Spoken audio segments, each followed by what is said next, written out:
The KMHS Sports Pregame is brought to you by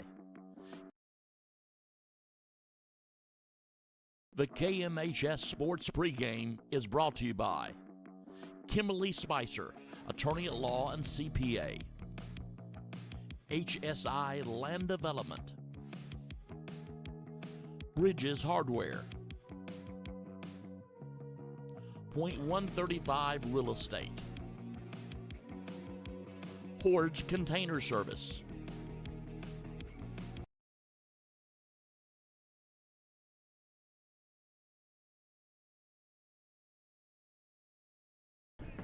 Back here at Ron Green Stadium. Hope you are able to join us. We're just trying to work out some kinks. You know, technology would be wonderful if it was not for technology. So it's kind of a double-edged sword. But thank you so much for tuning in. We hope that hope everything will work out with the broadcast. Just real quick, looking at some scores for our scoreboard tonight. Ashbrook at Berry, East Gaston at Forest View, and let's talk about number 3, Crest. 1-0 Crest at 0-1 Shelby. Thoughts about that one? Let's tell you what, the way Crest looked last week, they seem like the early favorites in this one. I know Shelby's working through some stuff. Kings Mountain played Shelby good last week, so I want to see what Crest does against Shelby. I still think they've got too much for them. I think Crest has got a little more than they can handle. But I think it's going to be it's a conference, as a county match. It's always a good matchup. Hunter Huss at Bessemer City might be a good one. Stuart Kramer at North Gas, and both of these programs got a win last week. You know what? With Stuart Kramer changing conferences this year, they've kind of. I'm wanting to see what they do as far as that goes. So, and I will say this: Darrell Wilson is doing a good job at North Gaston. You know, he got a couple of good wins last year. Good win to start the season this year. So. Good luck to both of them. And two other programs that got big wins last week. Owen, 1-0. Owen travels to 1-0 Cherryville. Cherryville, I don't know what got into Cherryville last week. 68-8 over North Stokes. I have no idea who North Stokes is, but I will say this. I don't know. 68. I was going to say, that's an impressive number no matter who you're playing. So to put up 68, something was working for the Ironmen last week.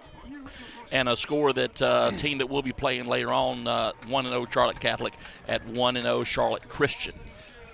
That's a battle of the Charlotte private schools right there. And historically speaking, Christians had their number. Not going to overlook Catholic by any means. Sure, Catholic's got a good team this year, but Charlotte Christian's a stout program too. They're always a contender for the private school state championship. So that'd be a good one to be at this week. If we weren't here, that would not be a bad one to attend.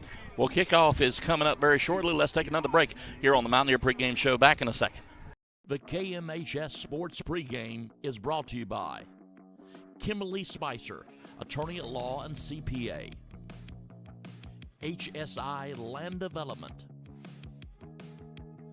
Bridges Hardware.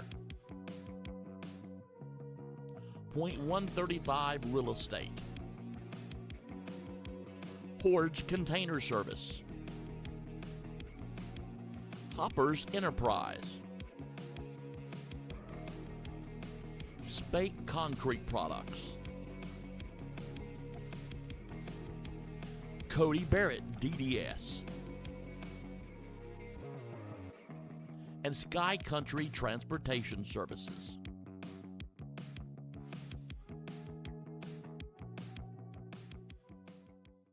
You can't leave. Back here live at Ron Green Stadium. Thank you so much for our sponsors. Getting ready for the kickoff. Our game sponsors tonight, Christie Sellers and with Howard Hanna Real Estate, #1 real estate broker in the Carolinas. JWH Contracting, North Carolina contractor specializing in vintage and historical product. Carter Bank and Trust, new location in Belmont. Check them out. Brittany Austin and Company, where real estate is more than a transaction. It's a community. Venue at Turkey Ridge, hands down the best location in the Carolinas for an event. Butler Tire and Auto, Kings Mountain's top auto repair tire professionals. Innovative pools. They will bring paradise to your backyard. Carolina Golf and John Gamble Charlotte's one-stop golf shop, buy, sell, trade, repair, and more. Long Branch Land and Water, grading, clearing, and erosion control. The Gutter Guys, top and best gutter and roofing services around. Carolina Chiropractic and Brad Moffitt, they take an innovative approach to treating health problems. Flooring America specializes in carpet, tile, laminate floors, plus kitchen and bath design. Pinpoint Fence, specializing in commercial and residential fencing. Kings Mountain Optimist Club, promoting and building great community. M&T Plumbing, family owned and operated since 1958. TCM Mechanical, experts in heating and cooling. Carolina Elite Plumbing, where plumbing is done right. And Butler Outdoor Designs, design, building, maintenance, your full service landscaping company. We're getting ready for the kickoff. Stay with us. The game's on the way up next. We'll be right back after this. The KMHS Sports Pregame is brought to you by Kimberly Spicer, attorney at law and CPA. HSI Land Development. Bridges Hardware. .135 Real Estate. Hordes Container Service. Hoppers Enterprise. Spake Concrete Products. Cody Barrett DDS. And Sky Country Transportation Services.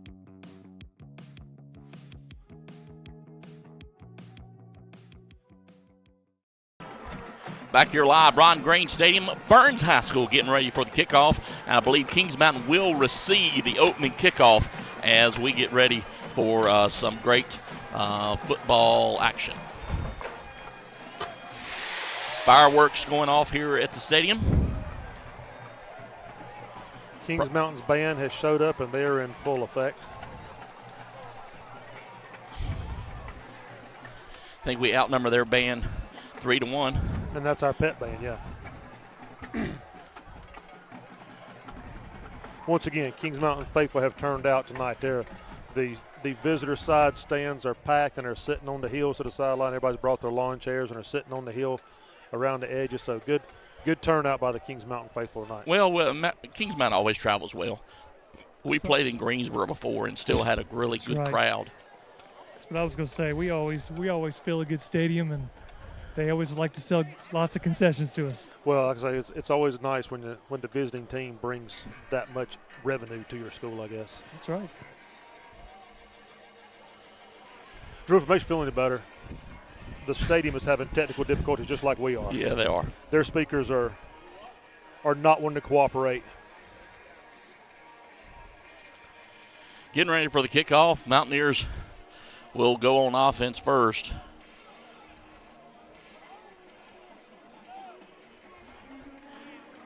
Sending Hopper and Branch back deep to receive for Kings Mountain.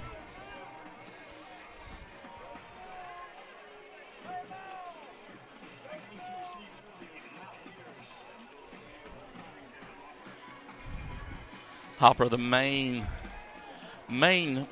back deep there.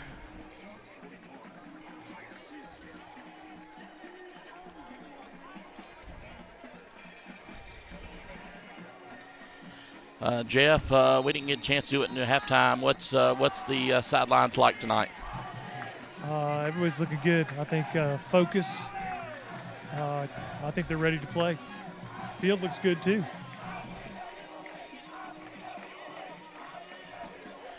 Getting ready to kick the ball off is Ryan Sisk, sophomore for Burns High School.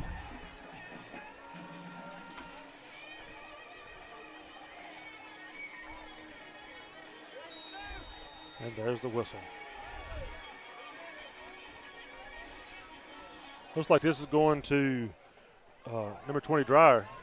I'm not sure we want to get the ball in his hands this early. All the way up to the 40-yard line. Mountaineers will take over 1st and 10 from there. Guys, what I love about him, we saw it last week when he ran the ball. He never stops those legs. He does. He hit his first contact, and he just kept him moving.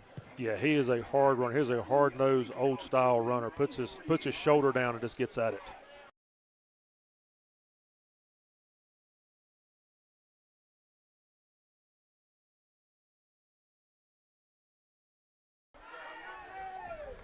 Someone can probably correct us. Yeah, they will. Check on that, if you would, on the sidelines, Jeff. 10-4. K.J. Bell back to start this opening possession off for the Mountaineers. Mountaineers start off in a spread. Got trips to the left side of the field. Got Vaughn handoff right up the middle. A little blocking room. He'll get back to the line of scrimmage, bring up second down and about 10. They might have given him one, so 2nd and 9 for Kings Mountain. Yeah, number 75 for Burns kind of blew that play up. He got into the backfield pretty quick. Yeah, I guess they did a good job stopping that. Nate Wilson, number 75, playing nose guard. He disrupted that one from the get-go. 2nd and 9 on this opening possession. Back to throw real quick, just a little sidelines pass, trying to get some momentum, trying to fight his way up to the line marker, and he'll get close. But I think he's going to be short, maybe a yard, bring up 3rd and short. Guys, what I love about that, one, for a quarterback early in the game, get him a pass that's a good pass to get him a rhythm. But KJ threw that in a place where he was in, just caught it in motion, which was great. Hopper does a good job wrapping that in too, because he caught that in stride, kind of on a back pedal, and got his composure and turned it and had a good hard run after the catch too. Real quick throw right over the middle. He's got the first down and then some. 1st and 10 for Kings Mountain, all the way up close to the 40-yard line. Right back to Hopper again. I like that. Feed the hot hand. And I think they're respecting his speed because they were a good 10 yards off. That was an easy pitch and catch.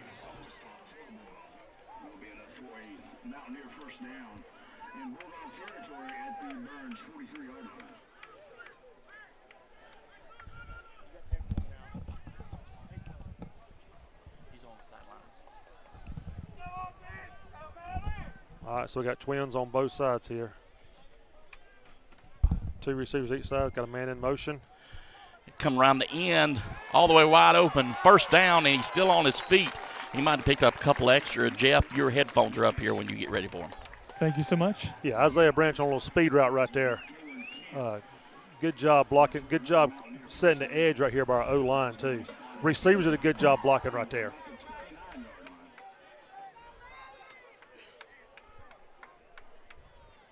You love it when your receivers take it upon themselves to make those blocks. They realize how important they are in the run game.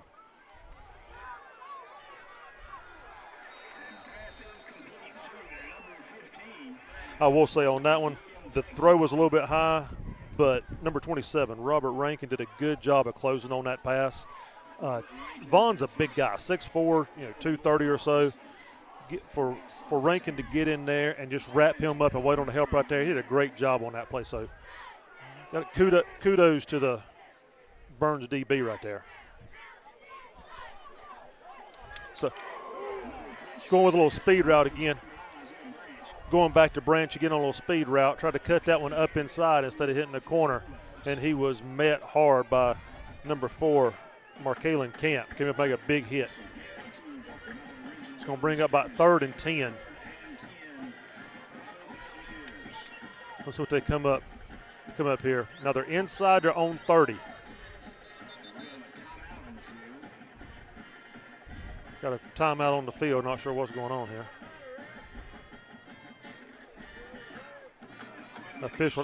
Player issue for Burns. Had to make a sub. Equipment.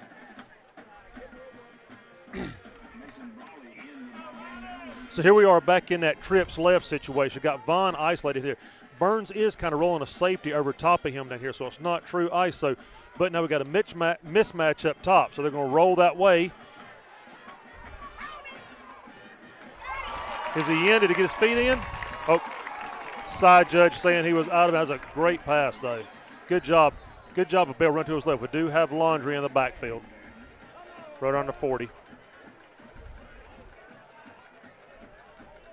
Let's see what this calls. That's usually in the area of holding. Let's see if that's what they've got. It is. It's going to be holding against the Mountaineers. Great catch by Hutchins. Yeah, that was a pretty throw. Now the question is, they're going to decline it, bring up 4th and 10 here. Looks like the Mountaineers are keeping their offense on the field. They're just inside their 30-yard line. about the 29, so 4th and 10. Let's see what they come up with.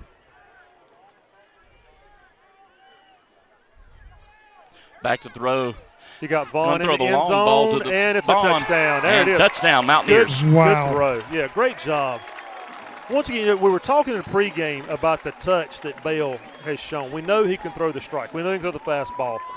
He throws that underneath route very well. But that's 2 straight balls where he's thrown one going to his left, one back to his right, and he has placed it right on the money. So let's talk about the confidence the coaching staff has to call that again. You know, you're exactly right. And we were just talking about Vaughn being down here closest to our sideline.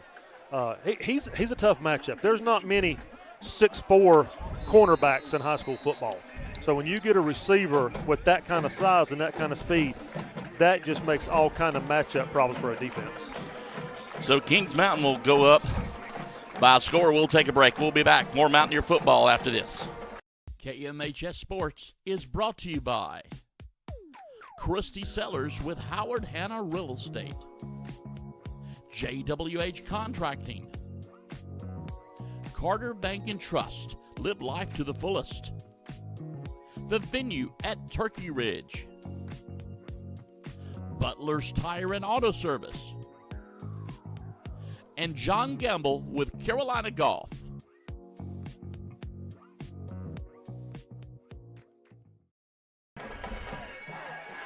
Back here live, John Gamble Stadium. We're back here at Ron Green Stadium. Mountaineers up on the board early.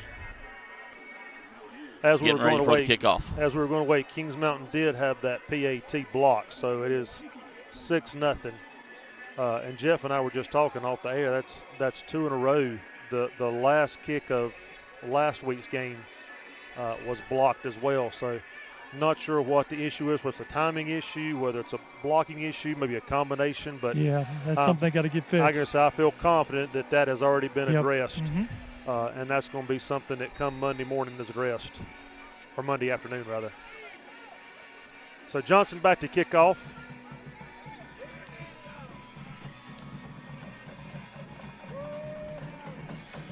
Vance Johnson getting ready to kick off. All the way down to about the 7-yard line, across the 10, up to the 15. He's got a hole to run through. Mountaineers giving chase all the way up to the 30. He'll make it to about the 31, and the Bulldogs will take over 1st and 10 from there. That was Wells, the junior, number 1 for Burns, with a good return. Catches on the left hash and turns it back to the middle, finds himself a gap, and makes a good return there. So now last week, the Kings Mountain defense was definitely the star of that show. 7 sacks, 4 turnovers. I mean, they were in the backfield more than Shelby's quarterback was. Yeah, our front 7 was strong. Let's hope that they just key off of that and hope we get the same results this week. Drew Dixon calls the signals, drops back, looks for a reception, and is going to be overthrown. 2nd and 10. Just he had a receiver, just kind of couldn't lock eyes with him and get the ball in. Well, I'll say this too. I thought their offensive line did it. We ran a couple stunts. They did a good job giving time. There was just nobody open. Jeff, did you see that snap? Yeah, it came back like a pooch kick. Yeah, I was gonna say it came back. I've never seen that. Dixon did a good job controlling that because that ball come back head over heels. I mean, it came right to his hands. Yeah, but still, just the way it was coming back. But you're right. The offensive line did a good job right there picking Drew those Dixon up. hands it off. He's got a hole to run through. That's Max Davis. He's not going to get stopped. 20-10. Touchdown, Burns. Well, hey, we were just talking about that O-line, and they locked up right there, and there was a big hole. Looked like it ran straight up the A-gap. So that's just taking it to the house. About 70 yards on the second play from scrimmage. Well, we knew we wasn't going to be able to keep Burns scoreless. Too good of a team. Guys, you had a better view up there than I did. Were we running a little kind of a stunt or blitz? I didn't see middle linebacker. I didn't see middle linebacker anywhere. No, they were the entire middle of the field was gone. So I'm not sure if they bailed out to the edges or what was going on. But, yeah, there was nobody there. It's up and it's good. Burns will put 7 on the board, so it's a 1-point game. We'll take a break. We'll be back. More Mountaineer football to come after this. KMHS Sports is brought to you by Innovative Pool Design, Long Branch Land and Water, Brittany Austin and Company, Carolina Elite Plumbing Services, where plumbing's done right, Brad Moffitt with Carolina Chiropractic, and Flooring America.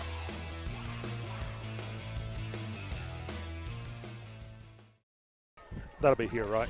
Yeah, we're good. Back here live, Ron Green Stadium, 7-6 early on. Mountaineers getting ready to receive the ball. Branch back deep to receive one more time. Excuse me, Devin Hopper. I don't know why I said Branch. Because Branch will have his hands on the ball all night long. Hopefully. Back to kick one more time, Ryan Sisk, sophomore, for the Bulldog team. Field looks in good condition. The grass looks low. The shallow kick again, and it's going to roll out of bounds. And referee gets taken out right there. As does one of our players too. Yeah, one of the Burns players just came out of the sideline, took out one of our guys standing on the sideline. So, illegal procedure. And looks like Kings Mountain is wanting the kick again. I would. All that speed in the backfield. I'm really surprised there wasn't a flag on this hit on the sideline. Guy's behind the line. It's not like he's in the field of play. Yeah, honestly, all I saw was our player going out. Well, I don't know how that happened. That's what I'm saying. When you look how far off the field he is, that really surprises me. So Burns will kick again. They'll back him up.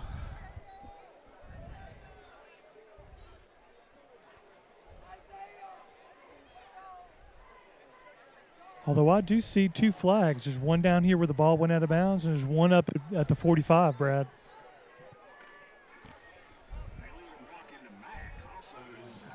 That's what they're going to call.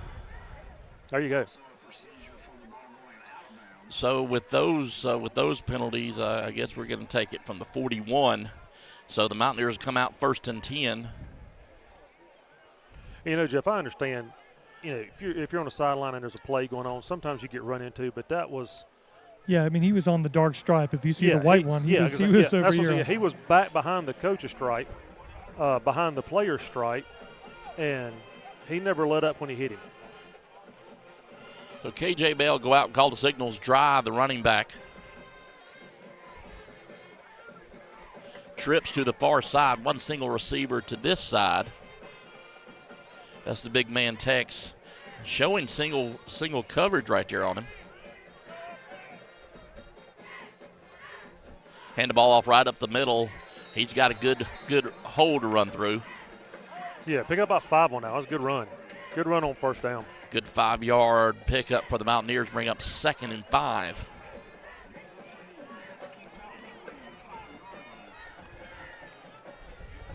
Looks like Burns coming down a little 3-3 stack here. Got a 5 DBs in here.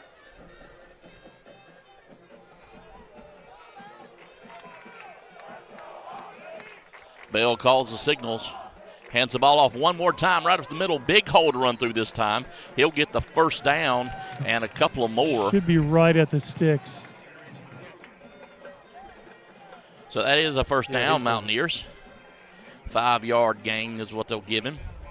That's 2 good runs, too. Once again, just a little quick handoff by drive right up the middle, right up to A gap. What would you give to have 5 yards of carry every time you touch the ball?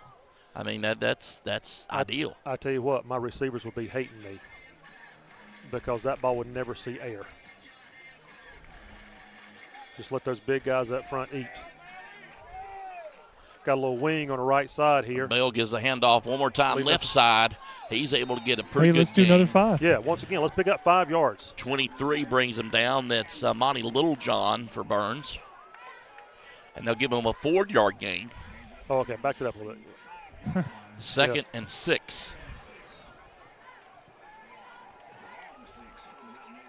But once again, Jeff, we talked about it earlier. They're running right at Big Nate Wilson right there in the middle. That is not a small man that they're running at. No. Little pitch over to Dry. He'll miss one tackle. On his feet still, getting positive yards. He'll pick a couple more up. That's just a great run by him, great individual effort. He was stopped in the backfield and still managed to gain about 2 yards out of that. 3rd and 4. They're on the Burns side of the ball right now. 6:18 and counting here in this first quarter.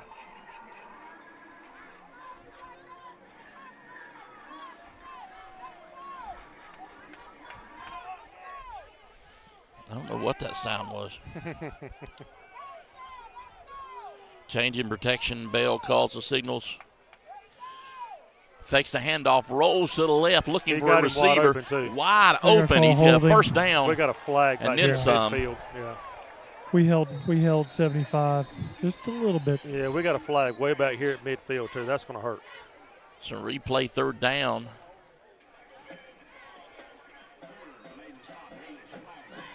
That's going to be about 3rd and 21 when this is all said and done.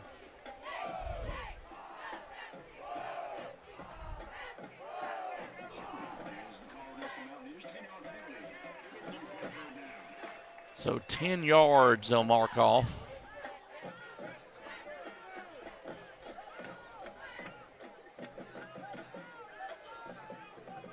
So 3rd and 14. Definitely passing situation for Bill and the Mountaineers. Western night here in Burns. We've got cowboy hats, Wranglers, belt buckles, student sections all dressed out. Bell back to throw, looking for the screen. He's picked it up, but brought down with only about a 2-yard gain. So it'll bring 4th down up, and the Mountaineers will get ready to punt. Listen, Burns did a good job of reading it right there. The line was in the backfield, but your linebackers and safeties came up and read that very quickly. So by the time the screen was thrown out there, they were all over it. So give them credit for that one. Vance Johnson gets ready to kick the ball off to Wells, number 1, junior, for the Bulldogs.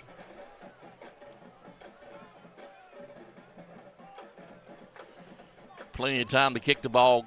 Pretty good high kick for Johnson. It's going to take a Mountaineer roll and keep rolling. And all the way down to the 10-yard line, inside the 20. So Burns will start from their own 10-yard line. 1st and 10 Bulldogs. All right, I'd love to hear what Coach Carroll said to his defense when they came over after that last series. See what kind of adjustments he's making on this. Yeah, there were some intense conversations going on. Yeah. Drew Dixon back to throw, looking for a receiver right over the middle, throwing the home run ball. That's picked. Ooh, blocked by the Mountaineers. Almost picked. Almost picked twice. Wells, the intended receiver. Tell you, from my perspective, that ball was in the air a long time. And you know what? The thing about it is, if he throws that ball 2 yards farther downfield, that may be 6 more, because they just did barely get a finger on that, and the receiver actually got behind him. Brad, I think part of that was a recognition. I think he broke on the ball. That's what I'm saying. Yeah. But like you look, he high pointed that ball. Dixon tosses the ball. That's number 1. He's the ball carrier. Mountaineers wrap him up. Won't let him go anywhere. Good job. That's Wells, the ball carrier. Number 1, Kavion Byers on the tackle. He wrapped up and held on there. Yeah, they're giving him back to the 10, the original line of scrimmage. So bring up 3rd and 10.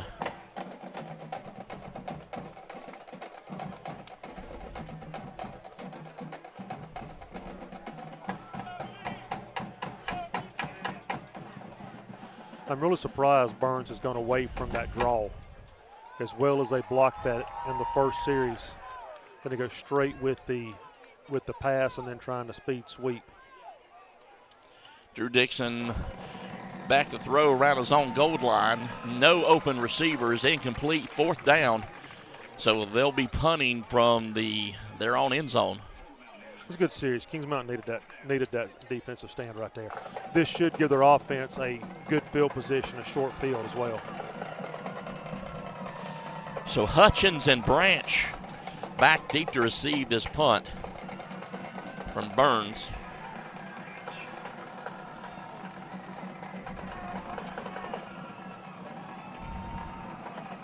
Dixon also the punter here for the Bulldogs.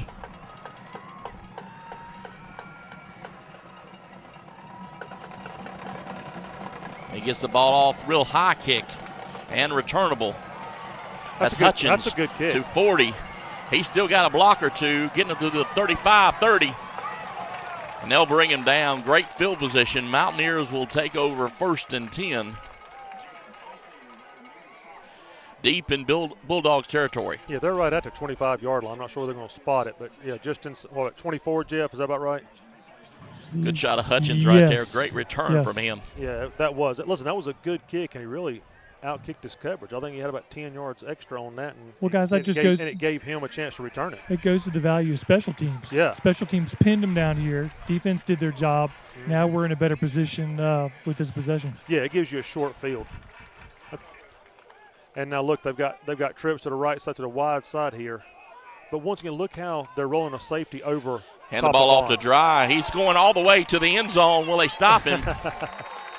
They're able to drag him down before he gets there. He'll be inside the 5. You know, we had a couple pass plays in the last possession. They just said, let's go back to what works. Yeah. So 1st and goal for the Mountaineers. Is that the 5, Jeff? They're on the 5.5. Yes. Actually, right at the 5. 5 3/4. In an inch. Working like on the Bale's option, but Bale will keep it. I wish he had pitched that. I do too. He'll see that was open because we had a couple receivers out here blocking on the side. Looks like he made it back to the original line of scrimmage. So 2nd and goal from the 5.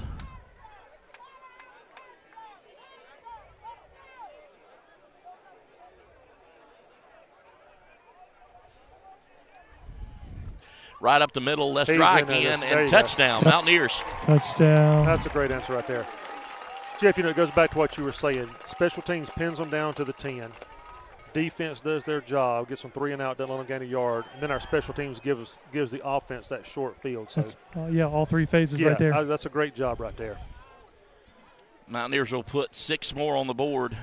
Vance Johnson getting ready to tack on the extra point. Missed the first one. Missed one last week, too. And the ball's up, and it is good this time. Mountaineers will go up on this game. Let's take a break. More Mountaineer football to come right after this. KMHS Sports is brought to you by Pinpoint Fence, the Kings Mountain Optimist, M&T Plumbing, TC Mechanical, The Gutter Guys, and Butler Outdoor Design. If you see it, just hit auto. I will say the one. Back here live at Ron Green Stadium, getting ready for the kickoff. Vance Johnson getting ready to kick it off again. Great shot of the band and the cheerleaders here at Western Night for the student body.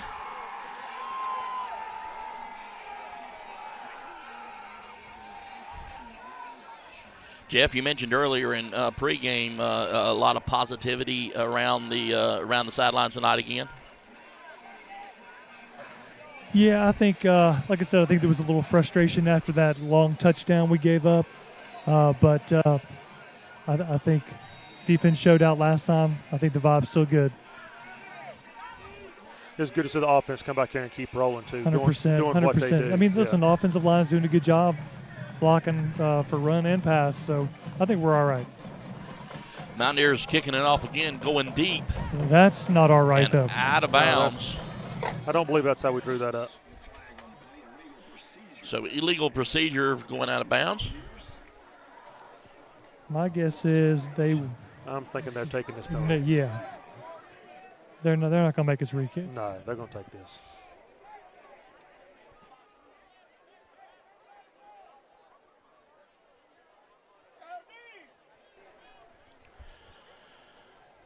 So Burns will take the ball from the 30. Is it 30 or 35? 35. 35. Yeah, so they get good field position to start this drive. A lot better than the 10 yards that they started out last time. Yeah. Let's see if our defense gets back and maybe up to that 10-yard line.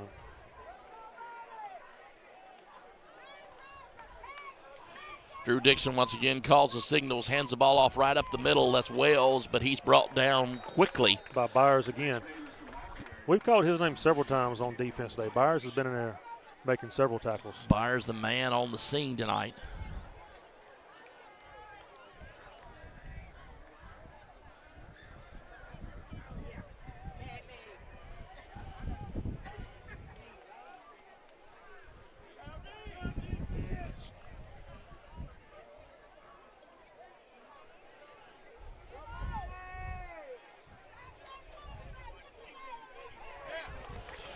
Right up the middle, able to miss one tackle. The ball's out. And the ball's out. And Kings Mountain's going to recover that one. Yeah, Kings Mountain's got that one. Kings Mountain with at the ball. 44. Big turnover. Well, we had him in the backfield, and then he spun out of it and got hit at an odd angle, and that popped that ball out. Well, I was just getting ready to talk about, we talked in the pregame about his elusiveness, and how he can just make plays happen by being an athlete. That's one of those times he did exactly that. Kept the play alive, kind of got things going, and then just got popped where he didn't see it coming, and ball jotted out. So good job by Kings Mountain to stay with that day.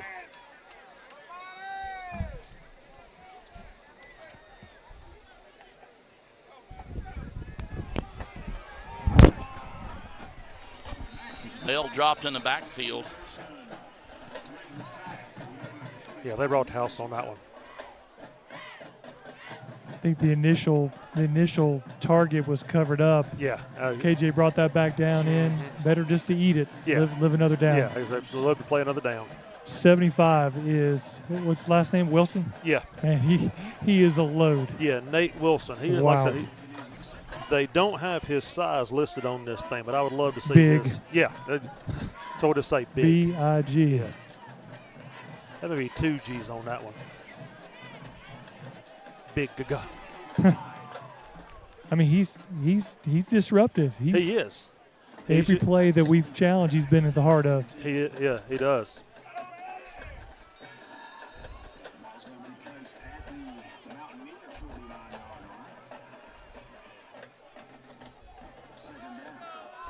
He's in the backfield again. Oh, and we got a face mask right there. Flag on the play. Yeah, Max Davis from Burns just grabbed him by the helmet, like he was trying to pull his helmet off. There's no need for it. I mean, you had a couple teammates there. Yeah, you got 2 guys got him wrapped up, and he just grabbed his head. Hey guys, something to keep an eye on. Tech's pregame seems like that left hamstring, left leg is a little, I don't know, a little tight.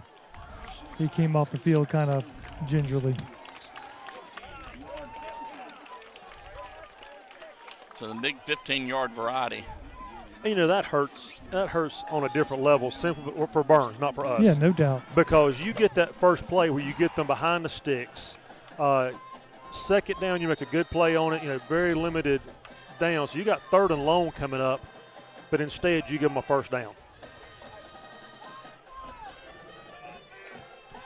Bell calls the plays, gives right up the middle to Dry. He's brought down after a short gain.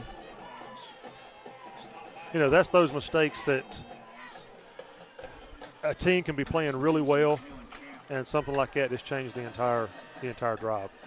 We'll call that a 6-yard play, 2nd and 4.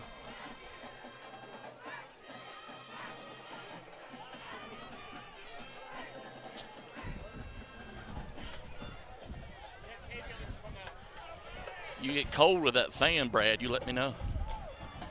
Listen, somebody my size don't get cold very easy. Bell looks at the sidelines. Why is the reason for that, Brad? I just said somebody my size. Bell back to throw. Let's just say I've got my winter time to coat throw on. it, looking for his 3rd or 2nd receiver. He gets a receiver. It is caught. Branch, number about 10-yard gain, should be enough for a first down. Great patience by KJ. And what a phenomenal job by those front five. They stopped that line. There was zero penetration right there. Bell had a chance to look over the field twice. He went to about his third receiver before he threw that ball. Listen, that's I said 10-yard game, 5 yards. Mature right there. Texas back. Yeah, let me tell you that line, I got to give him props for that. What a great job. Did you see the kick right here? All the way to the end zone. Did he get in? Yes, he did. Mountaineers touchdown. Samarian Dawkins just came from the left side and did a kick out on the end right there and just opened that play up. What a phenomenal pull right there by him. And we got a flag on play as well. I believe it's an unsportsmanlike a number 10 for Burns, if I read the referees correctly. Touchdown's good. Touchdown is good. Unsportsmanlike. Probably just kind of upset, kind of jawing a little bit. It's going to be offsetting. Yeah, you're going to call it on both of them. Like I said, if you watch that one, Dawkins comes from the left side, right down the line, kicks out that end, and Dry just runs right inside that hole right there. So phenomenal job. Offensive line did a great job right there. You got your right side tackle blocking down. You let that guy run free. And come around and kick him out. You get that little cross block. Did you see how fast by the time he reached the 10-yard line, how fast he was moving? Those guys were not gonna stop him. To be honest with you, Jeff, I'm still watching the offensive line back here. Yeah, I know. Listen, that's what I said. I love to see an offensive line who can create those lanes, and you got a running back who understands where that lane's going because that lane's not there when he takes the ball. That hole is not there. You trust your line to open that for you. Yeah. You're going. He was going at that hole before it was even there. And once it was there. Yeah, and once that block was made. It was wide open. Did they get a hold of that one as well, Jeff? It went through his. I know it was good. It went through his arms. He was pretty much standing right in front of the kicker. We'll take a break. We'll be back. More Mountaineer football to come right after this. KMHS Sports is brought to you by Christy Sellers with Howard Hanna Real Estate, JWH Contracting, Carter Bank and Trust. Live life to the fullest. The Venue at Turkey Ridge, Butler's Tire and Auto Service, and John Gamble with Carolina Golf.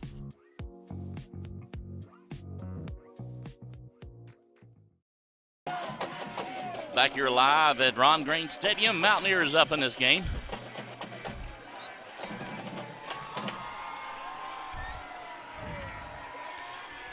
And the offense just keeps rolling, which is good. It's always a good night when your defense comes out and adjusts and makes those. They get 3 and out, then force a turnover, and both times your offense has responded to that. You give them a short field 2 times, and they have rewarded them both times for it. So great job by both sides of the ball.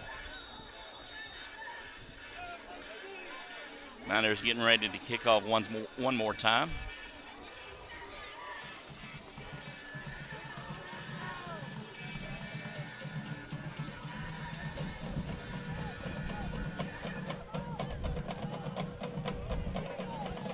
Ball fell about the 5-yard line. That's covered well too. Still now we just got to make Mountaineers giving chase. It's going to be a great run back. It is. They're going to bring him down around the 40. Well, he was there pushing him to the other side, but the pursuit kind of slowed up. Well, I tell you what, they came down. They stayed in their lanes. They had a good job right there. It looks like they had him pinned in, and they broke down, and he didn't. Is there another penalty? I don't see one. Maybe.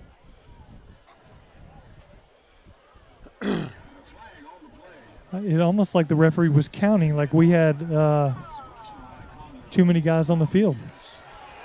So they're going to call unsportsmanlike against Kings Mountain.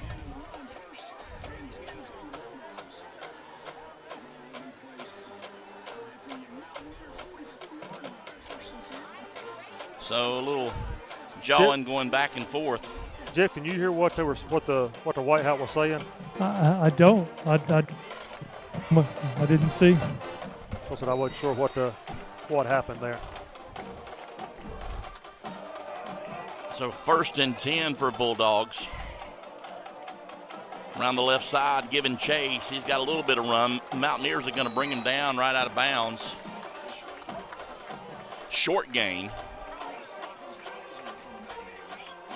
Bring up second down and about, we'll call it 8. Yeah, they did a good job pursuit right there. They set this edge. He went on to the sideline, picked up a couple yards, but they did a good job of cutting that off. And that's going to be the end of the first quarter. So Mountaineers put up a couple of touchdowns.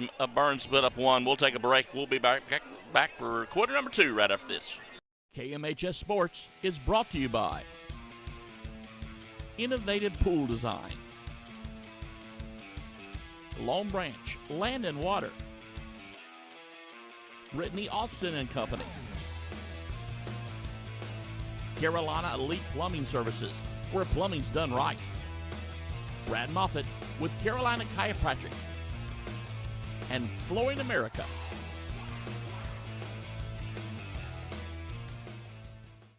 I'm off, let me know. The clock? Yeah. Yeah. Here, you want me to? Back here. I'm good. I can see it.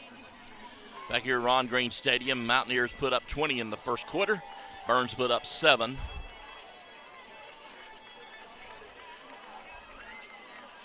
Be second and about 8 for the Bulldogs. Yeah, this is the best starting field position Burns has had tonight. Even that opening drive where they scored, they were on about their own 30, starting on Kings Mountain side of the field.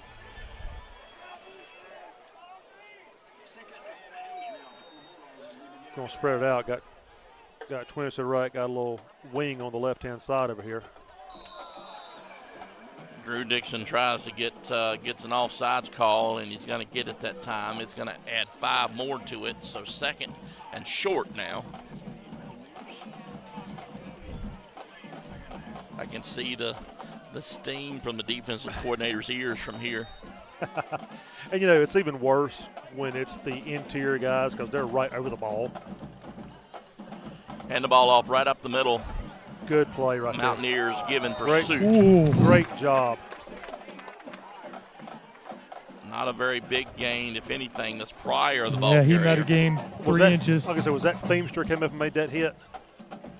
Well, someone had him low and then came in high. Yeah, he came in and lowered the boob on him right there. I'll tell you what, talk about the sidelines.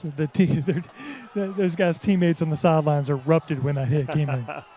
So 3rd and 3.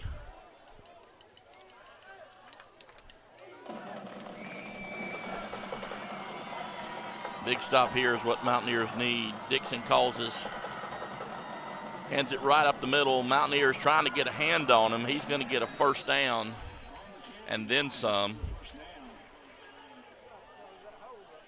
You know, it looked almost like on that one, Kings Mountain, their line the defensive line left their lanes a little bit. They were so intent on getting that field that they didn't stay in their lanes. That's what I was going to ask you. Almost looked like they over pursued. Yeah, it's almost like they saw the play and their lane assignments their lane integrity was not kept on that one. That's why you saw a lot of grabbing, a lot of arm tackling attempts. So 1st and 10 from around the 30-yard line. Hands the ball off left side. That's Davis, the ball carrier. He's going to pick up maybe 6 over off the left side. Second down. Notice Burns is going back to the run game on this one. Came out there a couple times, and they've had some success with the run game if they'll stay with it. Well, you said it earlier. I don't think their line's done a pretty good job. They have. The offensive line's doing a good job, and and we've talked about Kings Mountain. If you can pick up 4 or 5 yards every play, why are you worrying about throwing the ball? And Burns is, they're winning the line of scrimmage right now. Davis back to throw. Got a wide receiver, just threw it behind him. Incomplete. And I will say, we're just sitting here talking about the run game. And 3rd and short. I think they do us a favor when they drop back and throw the ball. I really do. In this territory, you're in 4-down territory. They've got 2 downs to get a first right here. So, if they're going to take a shot, that was probably the best time to take it. Yeah, but I understand that. I really do. But I also think if I'm sitting there pounding 4 or 5 on you and there's nothing you can do about it, I'm going to keep pounding on you. To a defense, it just demoralizes you when they just keep pounding 4-5 every time, and there's nothing you can do. Dixon gives the ball right up the middle. He's got a hole to run through. That's going to be a first down. He's going to be right at the 10-yard line. It's going to be 1st and goal.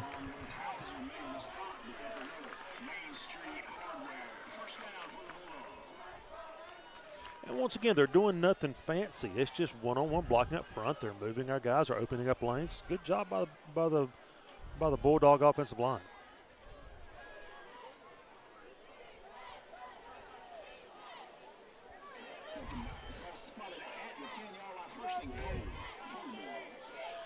So first and goal, left side, run end around.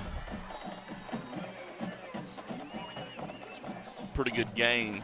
That play seemed like we were putting a lot of people in the box. You're exactly right. Because we were like, we're not going to have them keep running up the middle. Yeah, it's like that was a good play call. Yeah, we put everybody inside the tackles right there, and they bounce one outside. And you can do that. You know, when you can establish that run game, it opens up everything else.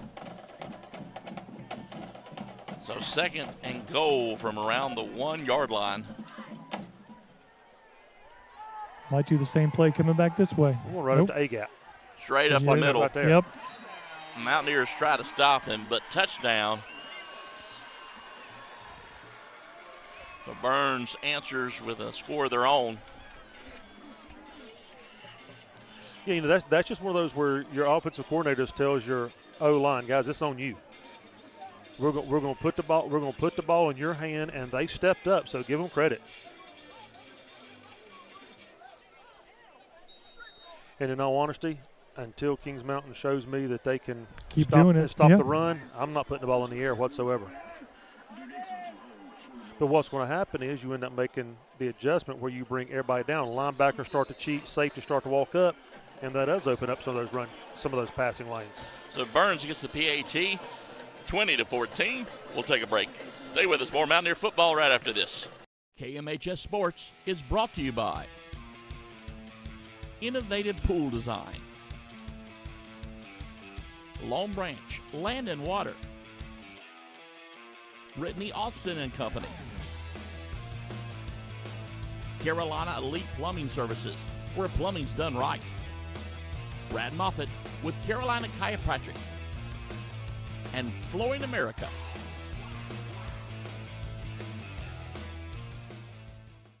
Come over anyway. South Point up, playing tonight. Back here live at John Gamble. I don't know why I keep saying John Gamble. That's not where we are. Ron Green Stadium's where we are. We'll try to check on some Caldwell Banker Farm Bureau CNC scrap iron and metal scoreboards.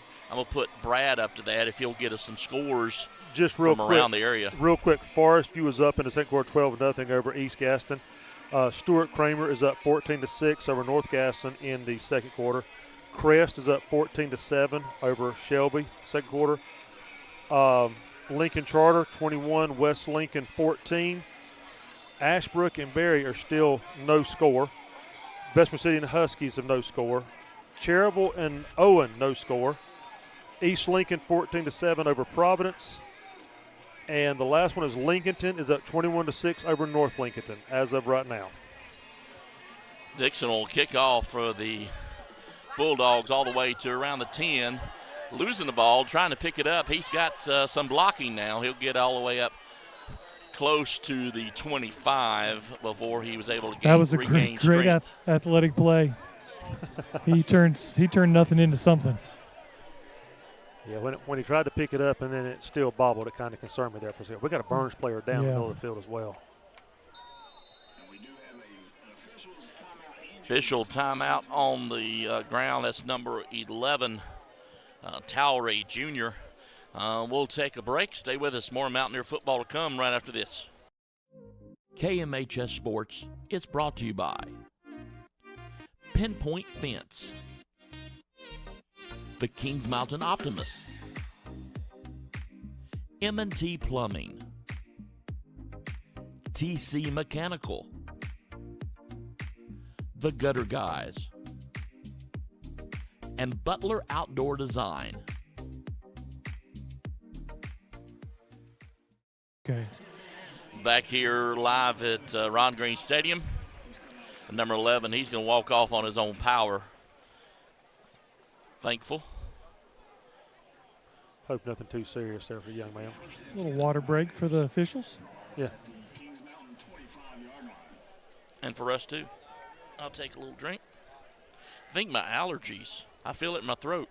I hope it's allergies. I think it was all those bad words you were saying when his computer kept going down on us. That's probably what. I think that's what it was. Could very well be. Because it crashed on you about 4 times in the pregame. So Kings Mountain takes over on the 25-yard line. He's got trips to the right side. Drops down, back going to down pass, here, look right over the middle. Ooh. Almost intercepted, incomplete. Let me tell you, the corner read that one, number 29 for Burns. Let's see who that is. That is Legend Phillips, read that. He came right around Vaughn and was actually in receiver's position right there. Yeah, he broke him out. Yeah, he had a better chance of catching that one than Vaughn did. Tell you, our offense needs to respond here, not put the defense back on the field. You're exactly right. This is a big possession. Bell hands it to Dry right up the middle. There's no room to run. Bulldogs pull him down quickly. Guess who in the middle of that play? Wilson, number 75. Yeah, you know, and the thing about it is he's taking up so many blockers that it opens up your linebacker. So Max Davis comes in almost untouched on that one. When you get a defensive lineman who makes you double or even triple team them like that, your linebackers get to run free. That's a dream for those guys. So 3rd and 9, Bell back to throw, rolls to his left, looks downfield for the home run ball, overthrown, bring up 4th down. We got a flag over here on the far side of the field as well.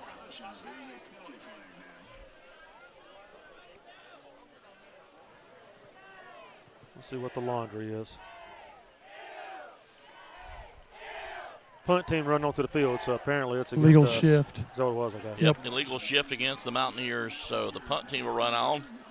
Receiving team for Burns will run on. Tell you what, we did not need a 3-and-out right there. Nope. You know, let them go down the field and score to make it a one-possession game. You really need, even if you don't score here, you need to run a little clock, let your defense rest a little bit. Low punt, but a good bounce. He's going to get a return on it. Mountaineers are giving chase around the 35-40, still on his feet, crosses the timeline, and he's going to get pushed out of bounds. Not exactly sure where. Looks like he's going to mark about the 45.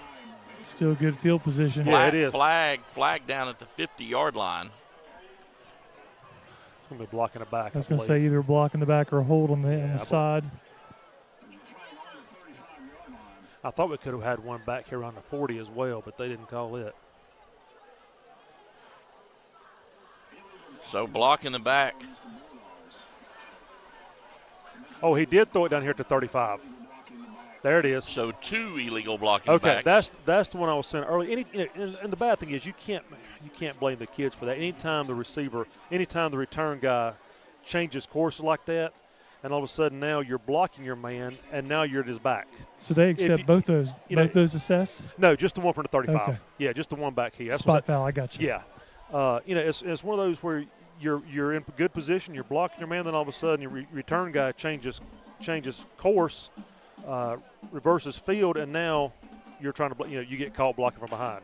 Well, that is certainly a break for us. It is, absolutely. So 1st and 10 for Burns on this possession. Drew Dixon pulls the man in motion. Yeah, that's about a 30-yard penalty. Gives the ball Wells around the left-hand side, end around. Mountaineers giving chase, throws him out of bounds. He might have got 2 yards, guys. Yeah, they did a good job right there, trying to run it to the short side of the field. 2nd and 9 for the Bulldogs.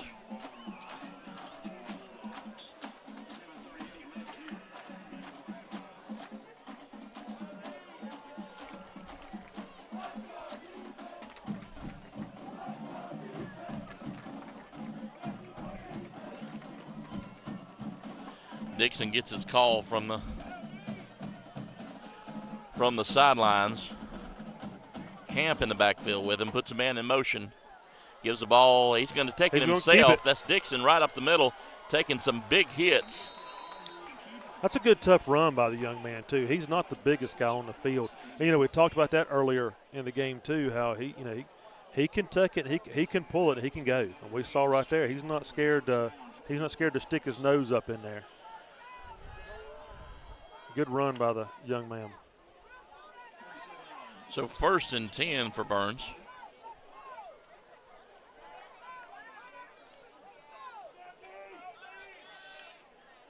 Hands the ball off right 17, right up the middle. Has got a holder run through. That's Pryor, the ball carrier. He's going to pick up maybe 8. We got a flag right here at the 40. That's got to be a hold. But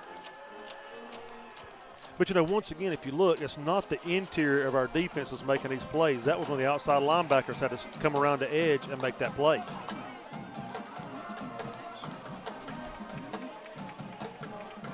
So against the Bulldogs, I didn't see the call. Should be holding. Was it holding? Yeah. Right near the 30-yard line.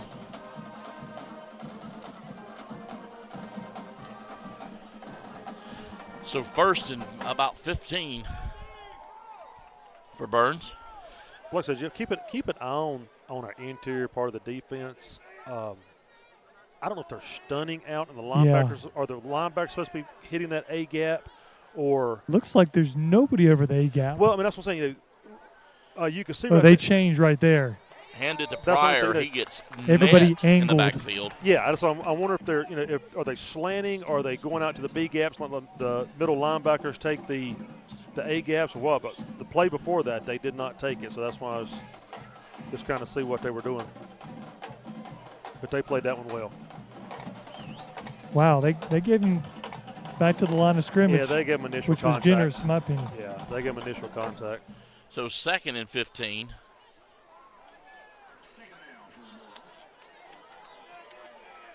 Empty backfield right now. Man in motion.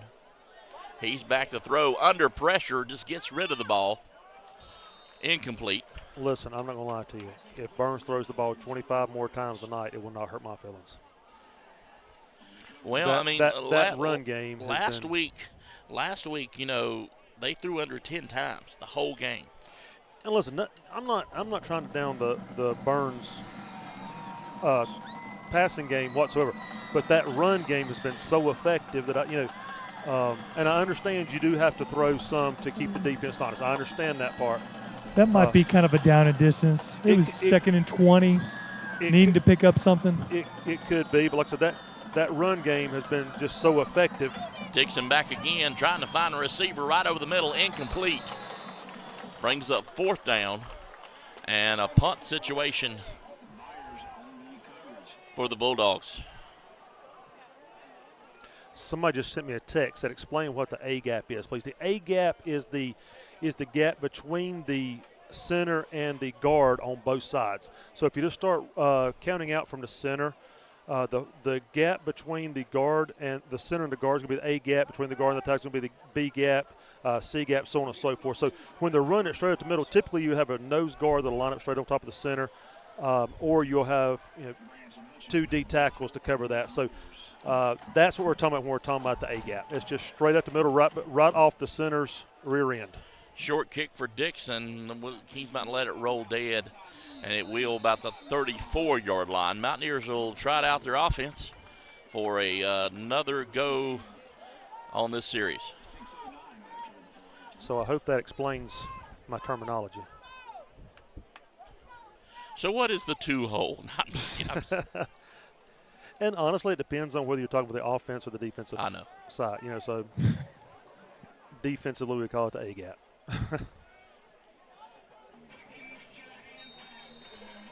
Is this the point I change the subject? Well, like I said, I just got a text. Please explain what the A gap is. All right, so. let's Why go do you offense. have time to read text? All right, KJ Bell back. Dry as running back. Hands the ball off left side. We got good blocking got outside here, too. He's going to cut up. He's still yes, got a hold. There it is. Trying to give chase. He's going to get run out of bounds after a big I'm going to tell you gain. what. There was a small little gap at the 40 that he just kind of squeezed through, and he was gone. As you said about Barry Sanders, he made himself skinny right there. About a 20-yard gain per Dry over on the left side. He is a load if you get him running. Well, we had the wing right there lead that as well. And he comes out and had a good block on the edge to set that. And then, like you said, Jeff, he just cut up in there and made himself skinny and had a good run. And I don't mind them running away from Wilson. Trips to the far side. Hands the ball off Dry right up the middle of course, as soon as I say that. He's going to get met. I'm glad you said that, Jeff, because, we hadn't called his name in at least 3 plays now. I mean, he you cannot move him. Wow. I mean, shout out to that guy. He's a great player. He's having a great game. And it was a little bit of excessive celebration. That's what that is. Yeah, it is. And see, once again, though, you make a big play, and then all of a sudden you get an unsportsmanlike. We're going to move it 15 yards. Now we're down to He just kind of kept walking into our backfield and a little too much celebration. Wilson and there he goes off to the sidelines. He'll get fussed at, and he'll come right back on. Yeah.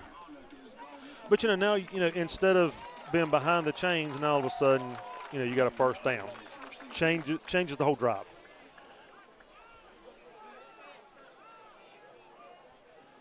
And I hate to see a player make a play like that because he has been a dominant force in this game so far. And then, your play is speaking for itself.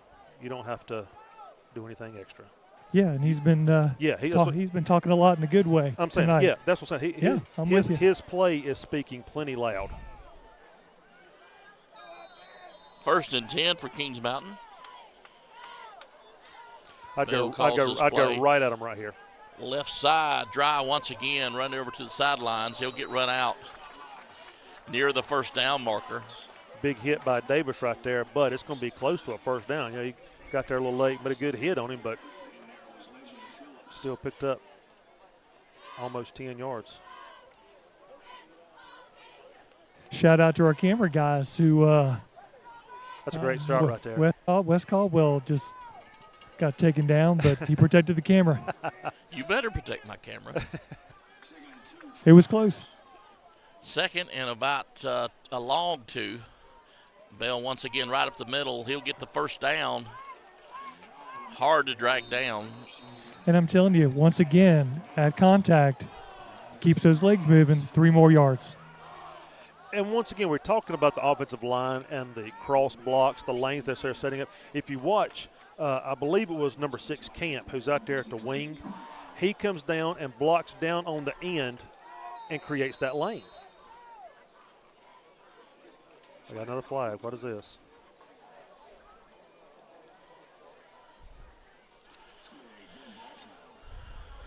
Penalty on Kings Mountain. Start. Yeah, you're going to have to help me on that, or Terry's going to text me. I think some of the offensive line got set, and then maybe someone reset, and it's called false start. So now, once again, watch number 6 on the right wing over there. Hand the ball off to Dry, right up the middle. No room to run, but he's going to get a few on the carry. Brings up 2nd down. And just as I call his name and About draw 12. attention on him, he misses his block on that one. But he's done a great job. Well, that's about the first one he's missed. He's done a great job. He just didn't get his block on that one, but he's done a great job all night. So I jinxed him. They're going to call it 2nd and 11 for Kings Mountain. I apologize, Mr. Camp. I won't call you out again. Pitch this side, left side. Ball's on the ground. Yeah, it's Did Burns there. get it? Nope, Burns ball. That was a dangerous pitch. Yeah, it was. That was a late pitch into coverage. Burns will take over possession right there. I still think, honest opinion, I think the contact was coming, so it was kind of simultaneous. Yeah, that's what I'm saying. And he threw into, he pitched into coverage as well. So, hey, listen, that's a young quarterback. We'll learn from that and get better. Well, you told him you wanted to pitch it earlier, and he pitched it this time.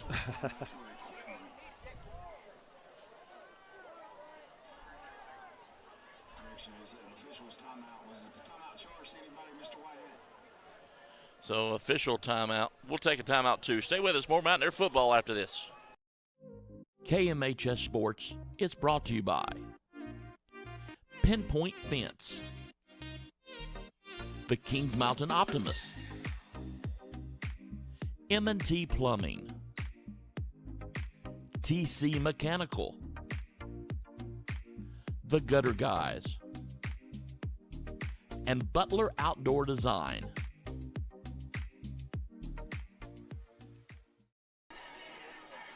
Back here live at Ron Green Stadium, Burns High School, home of the Bulldogs. Mountaineers lead it right now, 20-14. Threatening right here, but just coughed the ball up. Turnover to Burns. Burns will get the ball going the other way. Here's where you need your defense to step up, help your offense out. Quick change like that. If the defense could stop them right here, get a quick 3 and out, we're going to get the ball back around midfield with a chance to score going into the half. Well, it's important, too, because they get the ball coming out of second half. Yeah, in the second half. We really need a quick turnaround. Defense step up right here and would be big. Dixon calls the signals. Pryor in the backfield for him. Trying to get Kings Mountain to jump, and they do. It'll cost the Mountaineers 5 yards. About 3 of the 4 down linemen jumped on that one. Yeah, the entire You know, that's so hard because you guys are pounding the trenches, and they've been going on the one clap every time until they don't.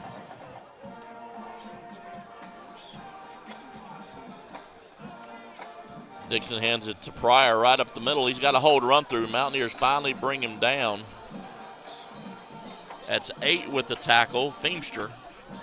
Now, I'm not sure who 74 is for Burns because he's playing. Looks like he's playing left guard, left tackle maybe. Camp, number 74. See, I'm not seeing him on the sheet here, but he came around right there and led that. And he did a great job. He moves. He's a big guy, and he made a really good block, come around and leading that up into the second level. So, good job. Looks like he's not on my roster, so I don't know what his name is, but whoever 74 is. His last name on the back of his jersey says Camp. Okay.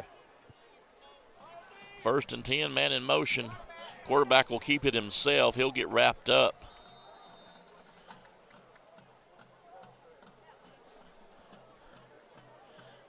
Deshaun Camp for the Mountaineers on the stop.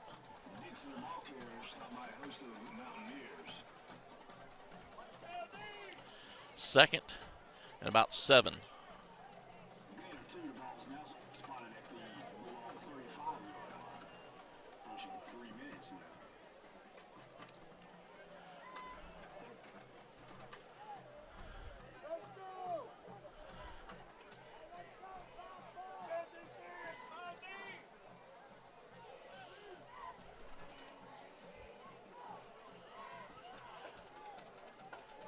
Dixon calls his play, drops back to pass.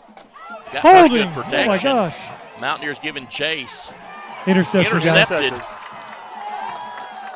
Number 4, Ingram.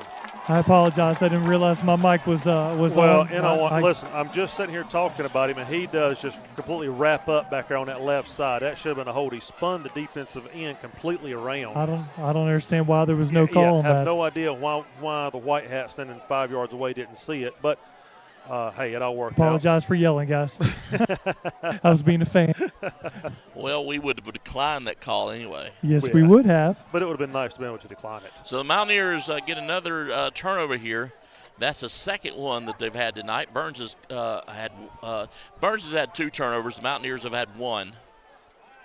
You know, it's playing out just like we just said a while ago. Defense step up, make play, give the offense a chance to punch this in right before the half. Official confusion.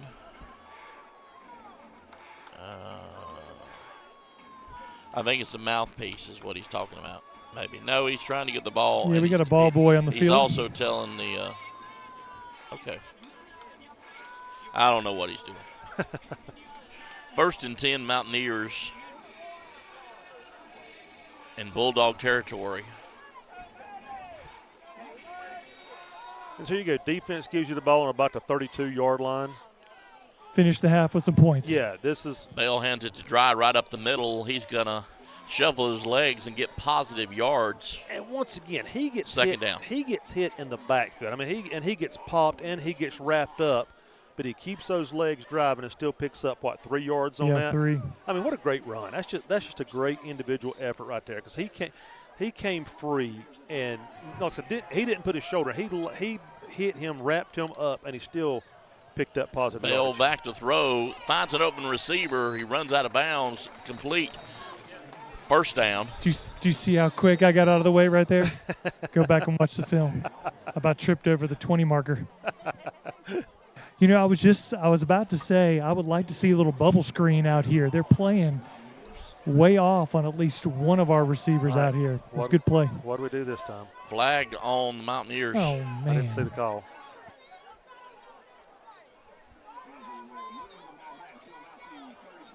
What was the call? I guess it was a hold, Jeff. I didn't see it.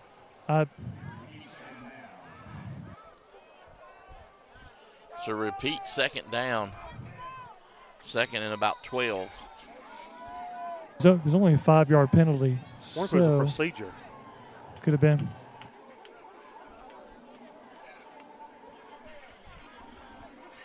Minute 58.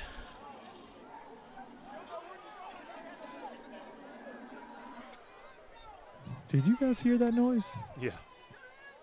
Hand the ball off to Dry around the left side. Not a lot pick up on that ball carry. Bring up third down. He'll get back to the original line of scrimmage. Looks like he lost his footing. Yeah, looks like it slipped on that one around the edge. Field's a little damp. Just the evening cool air.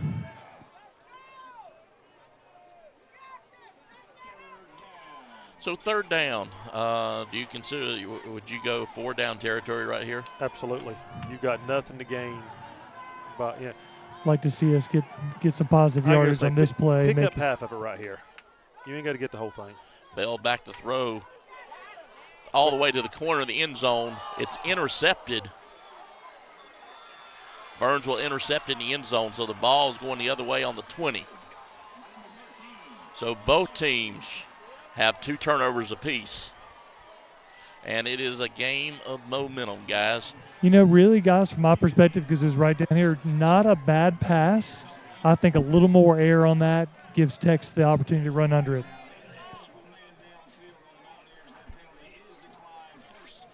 So there was a penalty on that one. Illegal man downfield, so even if we had caught it. I wonder if that's what happened on the last one.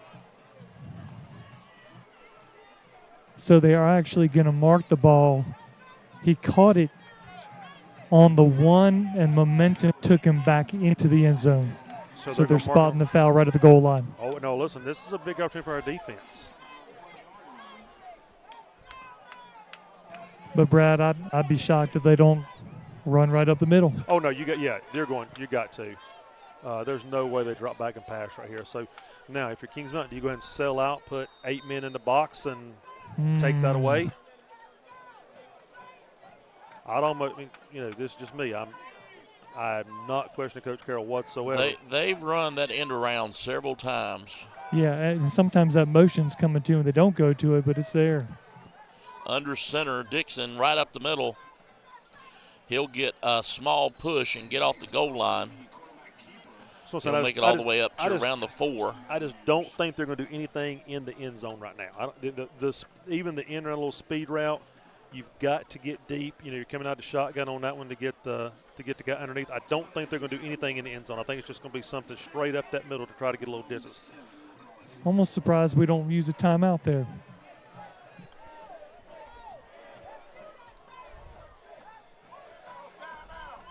Maybe both coaches are content to go to the half. Yeah. They'll go ahead and run one more right Dixon, here. Quick call to signals. Second down. Oh, fumbled in the end zone. He picks it back up, throws the ball. Holy cow. Throws it right into the Mountaineers. I can't believe that. Is that going to stand? Absolutely. Yes. Touchdown, Mountaineers. And see, that's just what we were just talking about. I don't know why you're doing anything in the end zone right there. And I know it's just a bobbled snap. They had a little end around going there, and then that's just a quarterback trying to make a play, trying to force something. I think he was honestly trying to throw it away. I do too. He's trying to avoid the safety, maybe trying to get it away and just underthrew it, and that's a gift right there. We'll take it. Oh, I'm sorry. Merry Christmas. Jinx, you owe me a Coke. Yeah, Merry Christmas. Vance Johnson in to attempt the extra point. Speaking of which, if anybody's around here and has an extra Coke, I would not. Ball is up, and it is good for another Mountaineer point. They ran into our kicker. 27-14. We'll take a break. We'll be back. More Mountaineer football to come. Don't go anywhere. KMHS Sports is brought to you by Christy Sellers with Howard Hanna Real Estate, JWH Contracting, Carter Bank and Trust. Live life to the fullest. The Venue at Turkey Ridge. Butler's Tire and Auto Service. And John Gamble with Carolina Golf.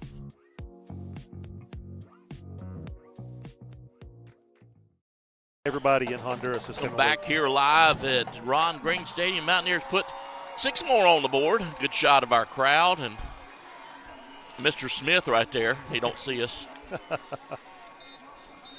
Getting ready for the kickoff to the Bulldogs. 20 seconds left.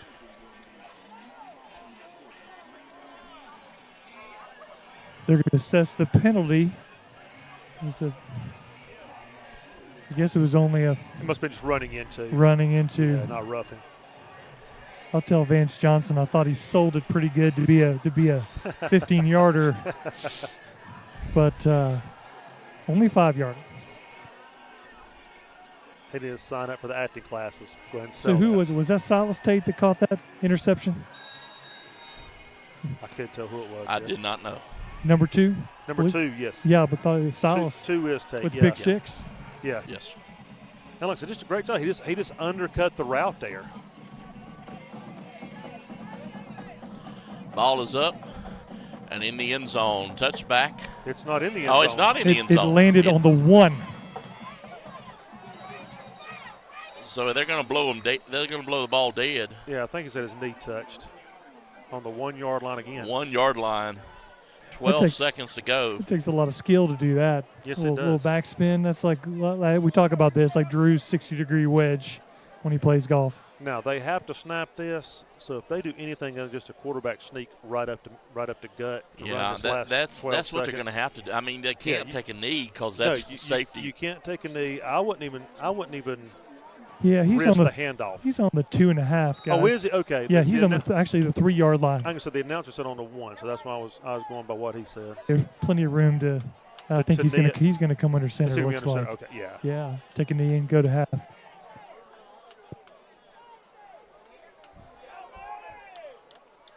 He'll take a knee, and the clock will run, and they'll be content to go to the halftime. We called a timeout. Called a timeout. Yeah, they called. So Mountaineers have all 3 timeouts. They're going to use 1. And we'll take 1 too. Stay with us. More Mountaineer football after this. KMHS Sports is brought to you by Innovative Pool Design, Long Branch Land and Water, Brittany Austin and Company, Carolina Elite Plumbing Services, where plumbing's done right, Brad Moffitt with Carolina Chiropractic, and Flooring America.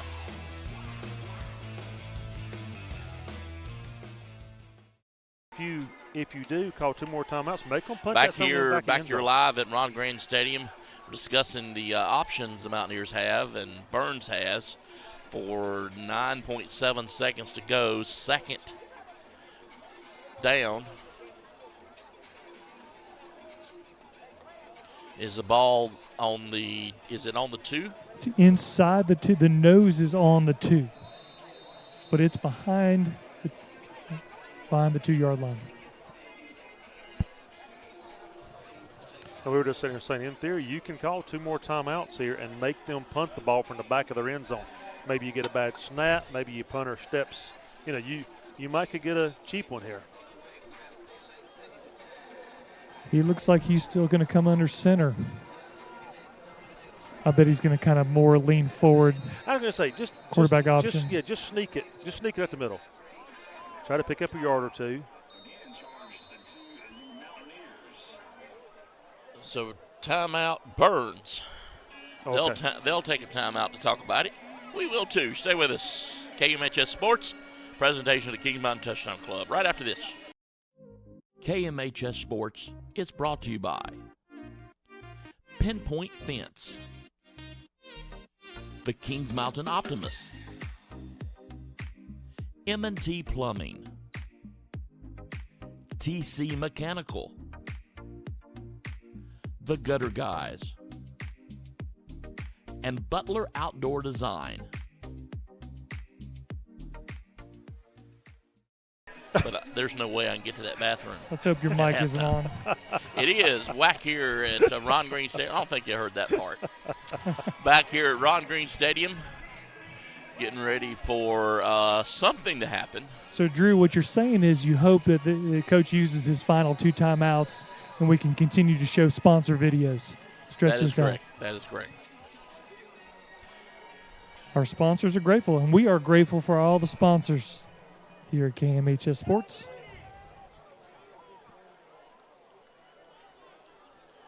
And, Drew, I'm thankful for that new antenna. I'm able to walk further. You are.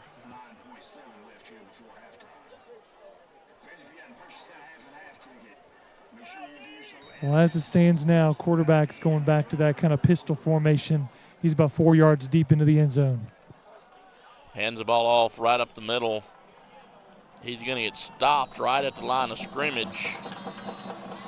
Mountaineers are going to blow it dead. Yes, they did.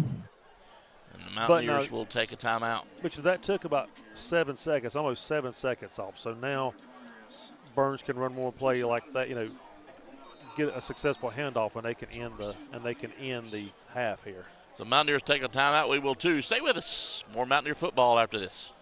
KMHS Sports is brought to you by Christy Sellers with Howard Hanna Real Estate, JWH Contracting, Carter Bank and Trust, live life to the fullest, The Venue at Turkey Ridge, Butler's Tire and Auto Service, and John Gamble with Carolina Golf.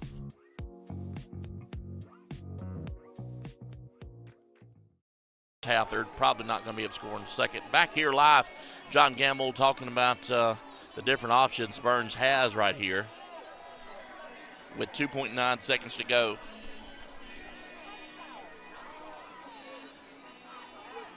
Do a little Rocky Top Tennessee out here. I noticed that our student section's in Western gear, their student section's in overalls. So are they trying to say that we're hillbillies and they're cowboys? Is that what we're saying? I don't know. Burns gets ready to call a play. He'll go in shotgun again in that pistol formation. And you got to think this is going to be another handoff to Davis in the backfield, just like that. Hands it to the left side. He's got some running room this time. Mountaineers give chase, throw them out of bounds, so it'll stop the clock. But the clock is out of minutes anyway. So that's the end of the first half. The Mountaineers will lead at 27-14. We'll take a break. Stay with us. More Mountaineer football to come right after this. KMHS Sports is brought to you by Innovative Pool Design, Long Branch Land and Water, Brittany Austin and Company, Carolina Elite Plumbing Services, where plumbing's done right, Brad Moffitt with Carolina Chiropractic, and Flooring America.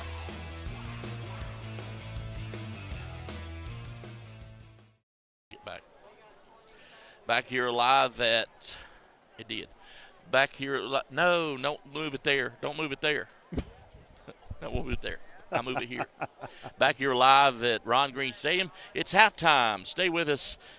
We've got a lot of scores to catch up on our Caldwell Banker Farm Bureau CNC Scrap Iron and Metal scoreboard. So stay with us here through halftime.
The KMHS Halftime Show is brought to you by Ben Engel and On Q Financial,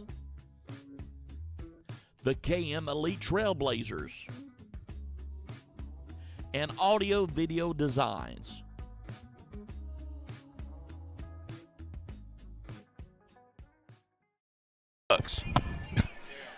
Back here live at halftime here, Mountaineers and the Bulldogs. Let's take just a little look at the Caldwell Banker Farm Bureau CNC Scrap Iron and Metal scoreboard, if you would, Brad.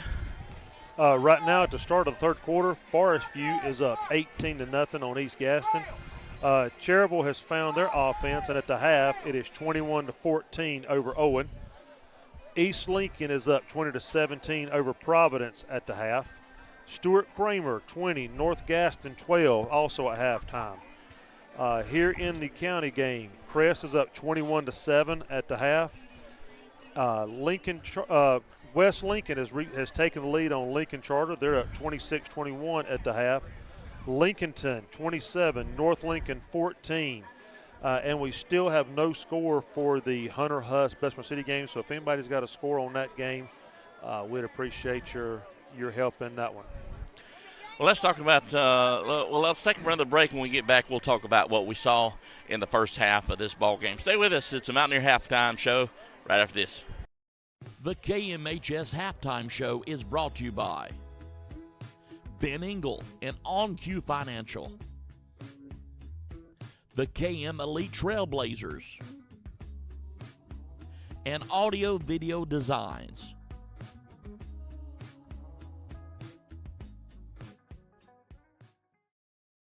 Yell at Tate. What's his first name? Maurice. Back here, halftime here at Burns Stadium.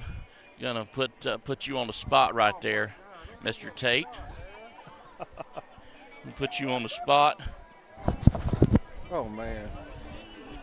Hey, you didn't know you were going to get put to work, did you? I didn't know. That's what you get for coming up this close. Hey, Coach.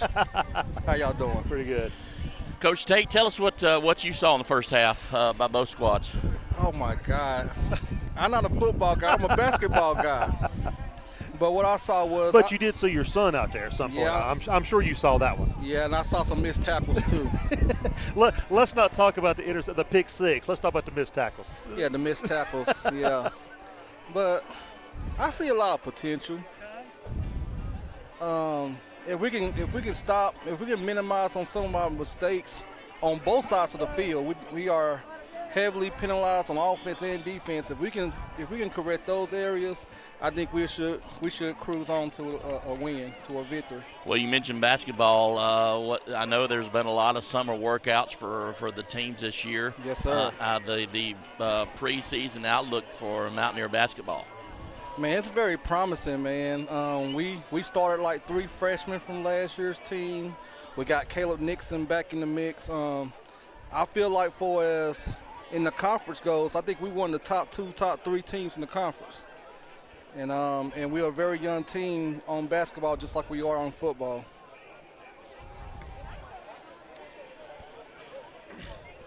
Let's take another break. When we get back, we'll get ready for the kickoff of this second half. Thank you so much, Mr. Tate, for joining us for a second. Stay with us. More Mountaineer football to come right after this. The KMHS Halftime Show is brought to you by Ben Engel and On Q Financial, the KM Elite Trailblazers, and Audio Video Designs.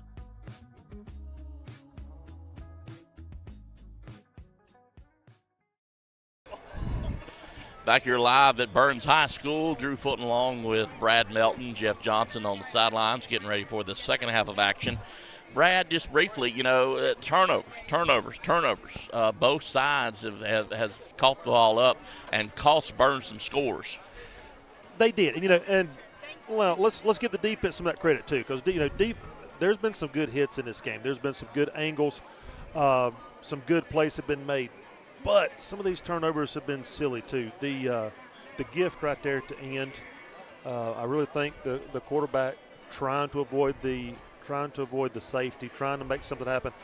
I'm not sure he wasn't just trying to throw that one away, and Tate just broke on it and made a good play on it.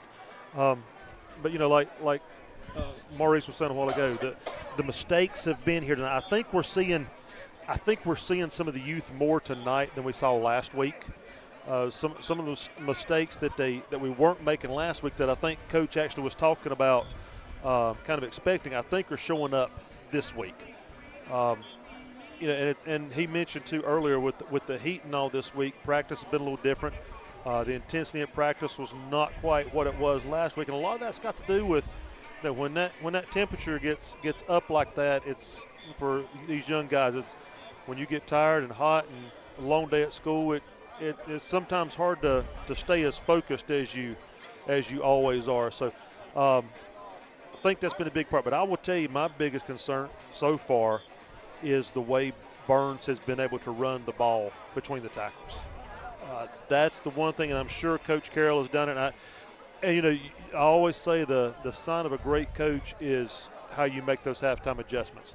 And over the last couple of years, this coaching staff has been really good at seeing those things in the first half and coming out the second half with adjustments made. They'll clean these things up. So I'm really expecting that to be cleaned up for the second half. I have the utmost confidence in Coach Herron and Coach Collins to clean that up, and let's see if we can't control that Burns run game a little more than we did in the first half. Let's see if we can get behind the sticks early and make them throw the ball and see what happens. Let's take our last break for the kickoff. It's the Mountaineer Halftime Show brought to you by OnQ Financial, KM Elite, and Audio Video Design. Back after this. The KMHS Halftime Show is brought to you by Ben Engel and OnQ Financial, the KM Elite Trailblazers, and Audio Video Designs.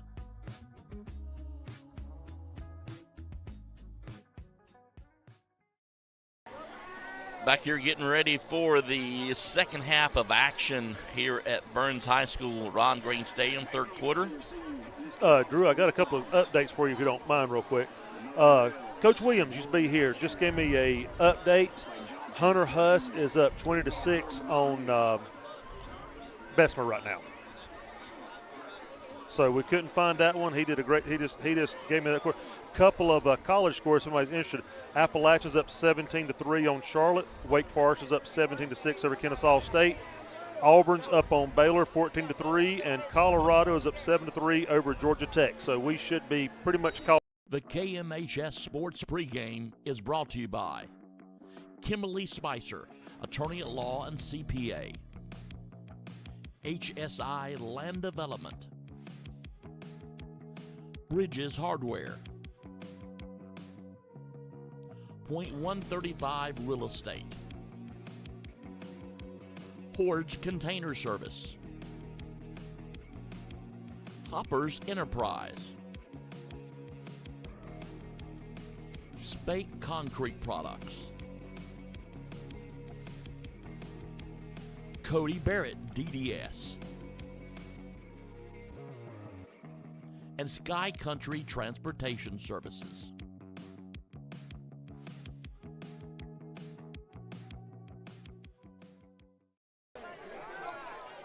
Good kickoff all the way to the 10-yard line. Trying to get something positive happening for Burns. They'll bring it up. Good coverage. Yeah. Good. Inside coverage. the 30-yard line, so the Bulldogs will take over 1st and 10 from there. We'll see if their second half game plan is to run the ball more. Well, you know, like we just mentioned, Burns has got to come out running the ball. We got a player down. Just went down on the field just now. And we do have officials, a timeout injury, timeout on the field. Jeff, can you see? Mountaineer that? down. I'm working on it.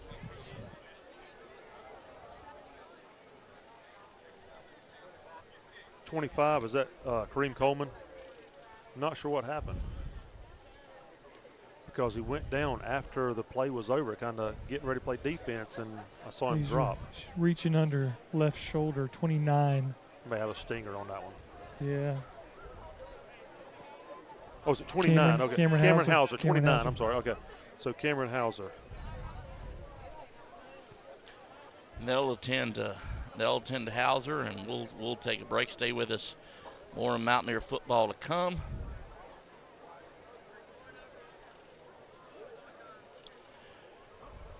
More Mountaineer football to come right after this.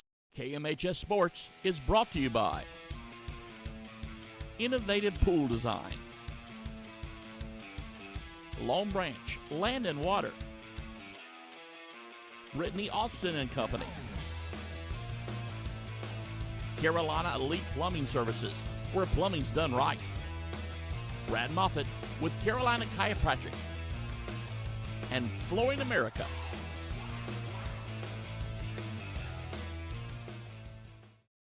So now we're getting back at it, but to finish my thought, we were talking at halftime. I really want to see the adjustments Kings Mountain makes with this front seven right here.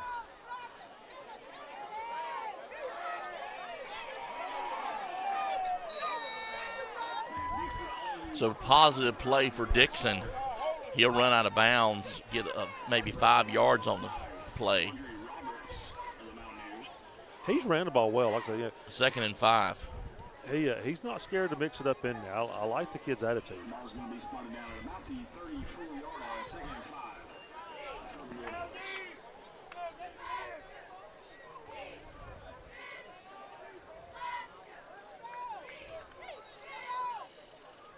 Got another official timeout here.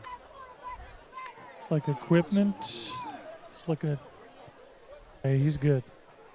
Okay. So 2nd and 5 for the Bulldogs. Dixon will call his play. Max Davis with the ball right up the middle. He's going to bounce to the left side. He's got some running room. Mountaineers giving chase across the 50, 40. They'll bring him down just this side of the 30-yard line.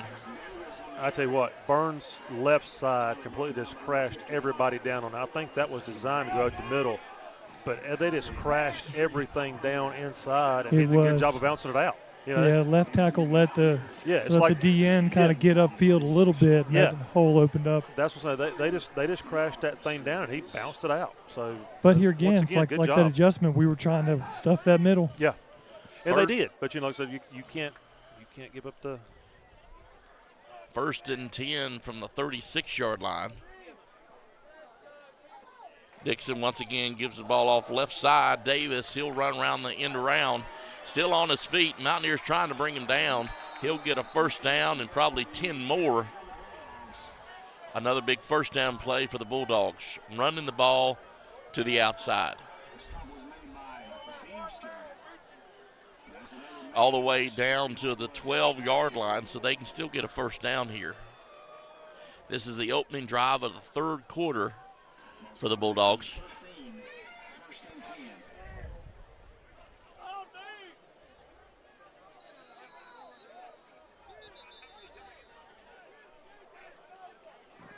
We called a timeout. So Kings Mountain will take a timeout. They'll think about it. We will too. Stay with us. More Mountaineer football to come right after this. KMHS Sports is brought to you by Pinpoint Fence, the Kings Mountain Optimist, M&T Plumbing, TC Mechanical, The Gutter Guys, and Butler Outdoor Design. Coming back here at Ron Green Stadium. We'll check in with the Caldwell Banker Farm Bureau CNC Scrap Iron and Metal scoreboard here coming up shortly. Try to get some of those updates of all the games going on, especially the big county game going on with Crest and Shelby. Just on the other side of the county. I was going to say, what's the latest score over there? It was 21-7 at half. Crest? Yes.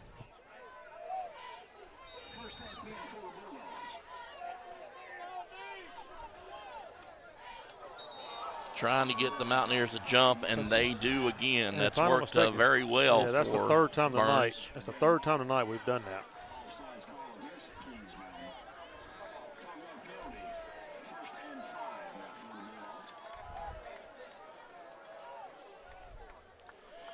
So 3 yards, 1st and 5 for Burns.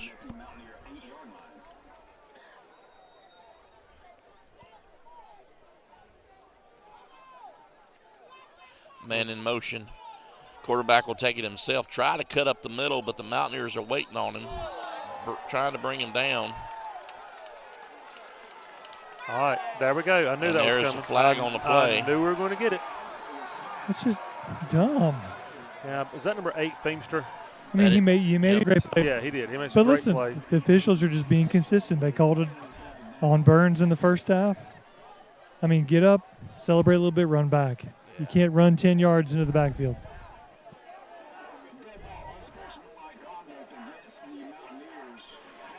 So half the distance to the goal line.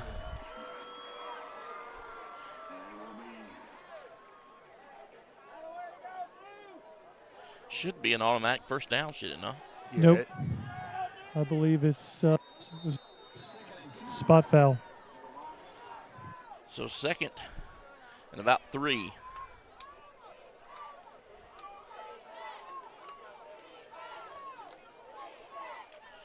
Dixon makes some protection changes. Hands the ball off to Davis left side, cuts back inside, and he's going to run in for a score. Touchdown, the Bulldogs.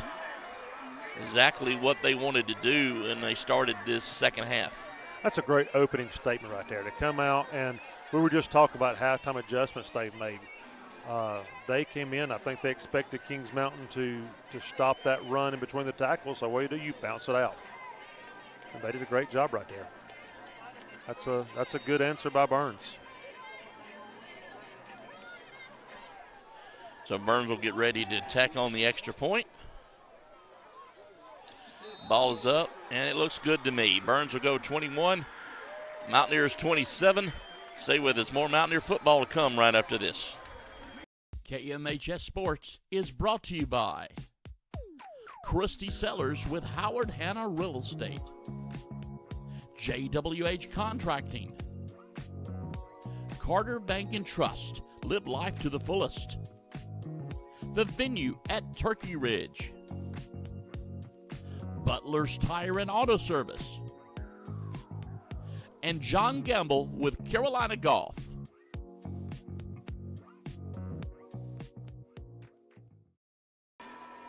Back here live at Burns High School, getting ready for the kickoff.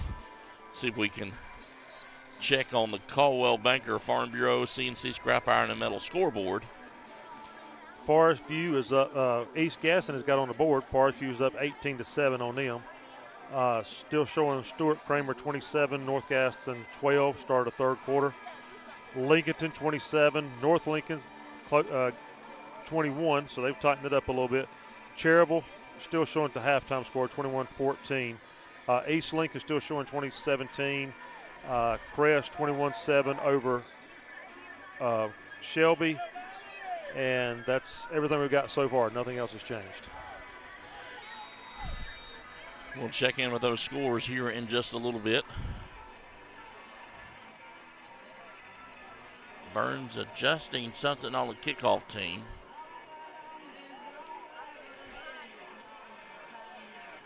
Are they missing a player?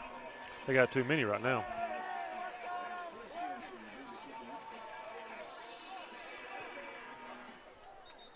And flags on the play, whistles blowing. I don't see flags. There is whistles blown. There was a whole lot going on right there. They had 10 on the field, then they had 12, and they're trying to figure out. There is a flag on the field. It's got to be on the kicking team, right, guys? Yeah. Okay. I'm on the other end, so I can't see. Yeah, that's got to be a procedure. Hey, listen, we talked about this. We got a young team in some ways. We got to learn from this. We knew it was not going to be just a rollover game. Burns playing hard. We got to respond right here. They just called it a re-kick. Now, how could you possibly blow it dead just to re-kick that?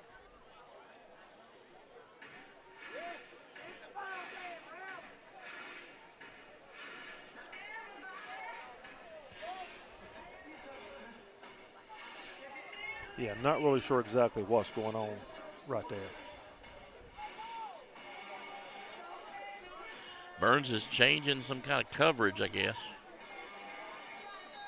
But I'm not sure why you blow it dead just to re-kick it.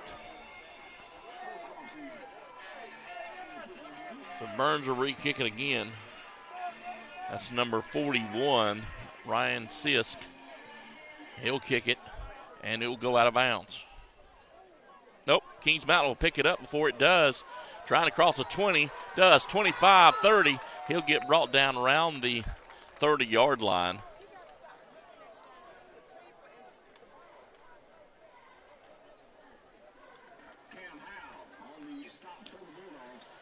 So let's see what Kings Mountain can do to come out here and answer this, because the last thing they need right here is to let Burns get the ball back quickly with the momentum, all the momentum being on their side right now. Branch with about a 12-yard return.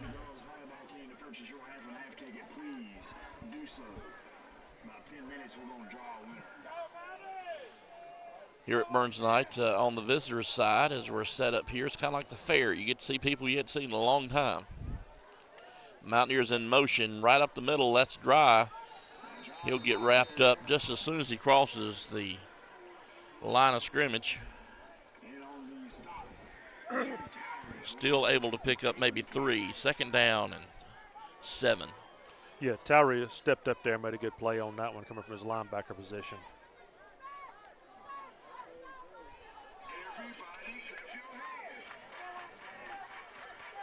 You know, they're trying to open this thing up with the little speed routes in the back. Setting up the screen, incomplete. Wow. Almost picked off. Yeah, very dangerous. That was a dangerous play right there. He threw that into coverage. Well, there was some mix-up on the routes. It seemed like one of the other receivers maybe brought his defender. Yeah, it looked like he brought him with him because there were two of them. There were two blue jerseys his there. tech seems to be surprised by one of the other defenders that his back turned. Hey, this is a big third down. Third and 7, deep in Bulldog territory. Burns just dropped Bell back to throw, looking right over the middle. He's got a receiver to the 40 Guys, almost. that's a great Ball throw. Comes out, but it looks like they're going to rule it down by contact or field. So Mountaineers will keep the ball. I tell you what, I don't know if it was a safety or a backer. He did not see that ball, and it went right by his shoulder. What a good throw. Yeah, Devin Hopper. First and 10, Kings Mountain. And if you notice, Burns dropped 5 back there. They brought their nickel package in for that and just took it right over the middle of the field. Hopper does a good job of just finding the open spot right there, and Bell hit him in stride. So good pass, good route, good pickup on third down. Bell calls the signals. Dry in the backfield. Hands the ball to Dry left side, looking for a hole to run through. Not a lot of room to run through. He makes something out of nothing. Maybe a little extra commotion on the sidelines as they go out of bounds. Yeah. Yes, Morian Dawkins got tangled up with his guy back here in the backfield. 2nd and 9. Burns did a good job stretching that one out. They did. Burns has done a good job stopping the run so far in this second half.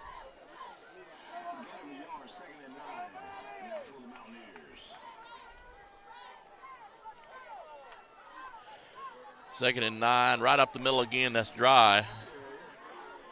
He stopped as soon as he crosses the line of scrimmage. Brings up third down. A Mountaineer going down. Yeah, we got a player down.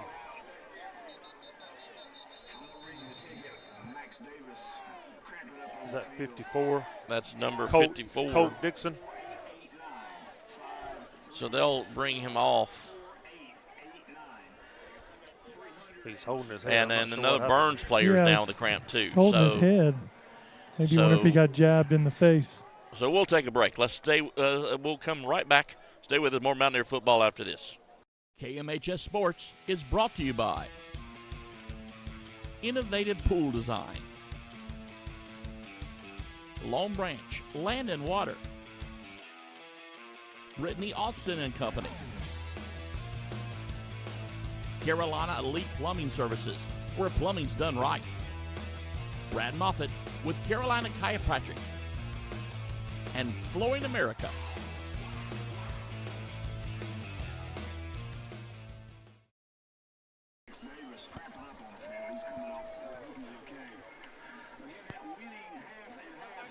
It's all coming back. Mountaineer football. Thank you. We're back here live trying to fix what we have going on. Let's see if I think I need to reset this. I don't know what, lost power there for a moment. I was wondering what happened. Yeah, everything just went dead.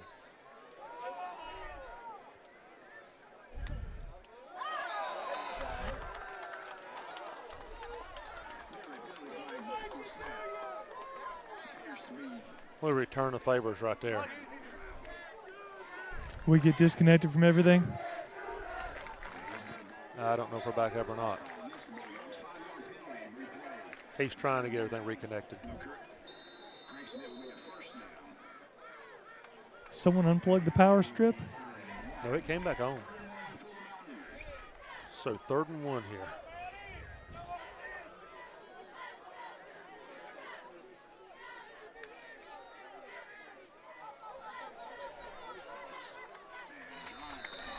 Love the way that kid runs. All right, guys, looks like we're back on. No, we're not. Hey, Drew.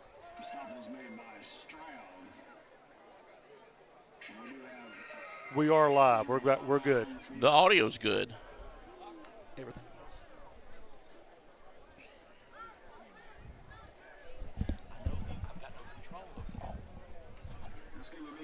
All right, so first down, good pickup for Kings Mountain right there.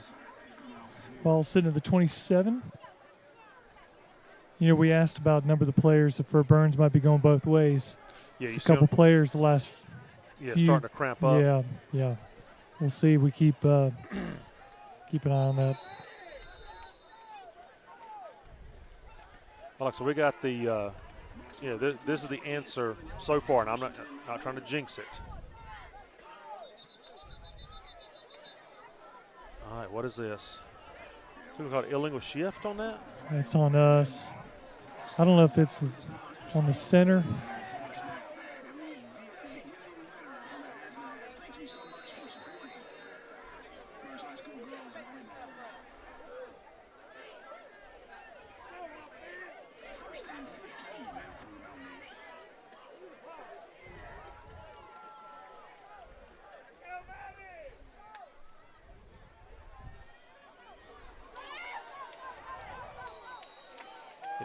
Don't do this. Dry the ball carrier. Yeah, good run by Dry right there. Davis, number 0 for Burns, is also on the ground. We know he's been playing both ways. Is it just a cramp? Listen, I just said it off mic. I love the way that kid runs the ball. He does. He runs hard. Listen, he's played some. He had that one bonehead play early on that helped Kings Mountain out, but he has played a very solid game, both offensively and defensively. Yeah. Dry, a great run, pick up some yards. Let's see where we're at. I think he got about 5 back. So let's take a break. We'll be back. More Mountaineer football after this.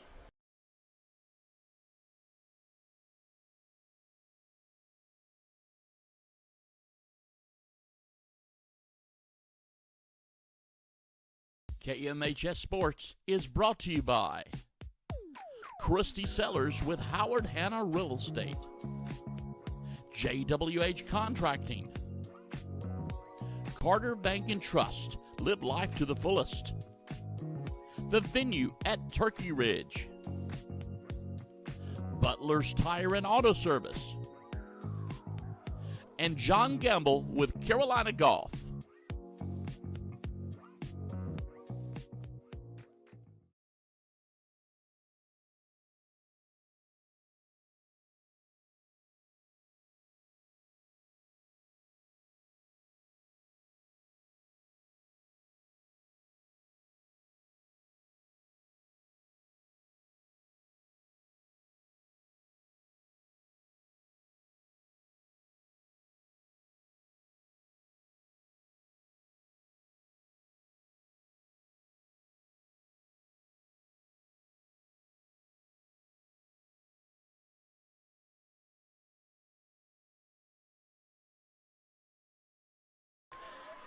Or Davis, I mean. Back here live at Ron Green Stadium, still trying to get things worked out. We lost some power there for a moment.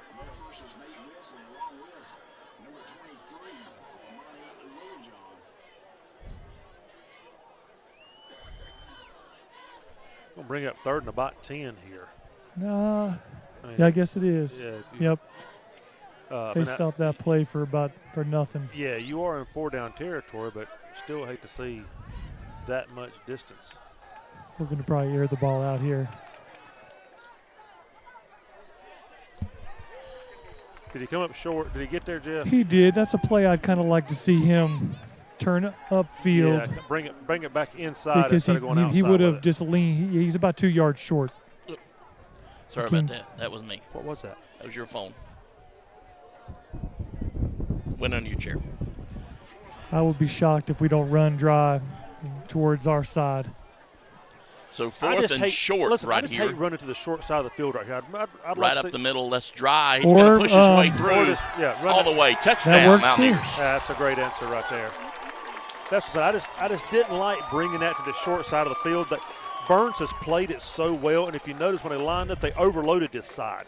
They're overloading the left side of our offense. I think they've kind of found a tendency there, and they're starting to overload it. And also, you take that and right up to gut, take it to the house. A nice run. That was a good possession, guys. That was. I'm gonna tell you. That was a big possession. Had a couple of setbacks. Got behind the change a few times. But they seemed to have a calm demeanor, though, even when we were in 3rd and long. Yeah, they did. So the extra point is good. Mountaineers will put another score on the board. Stay with us. More Mountaineer football to come right after this. KMHS Sports is brought to you by Pinpoint Fence, the Kings Mountain Optimist, M&T Plumbing, TC Mechanical, The Gutter Guys, and Butler Outdoor Design.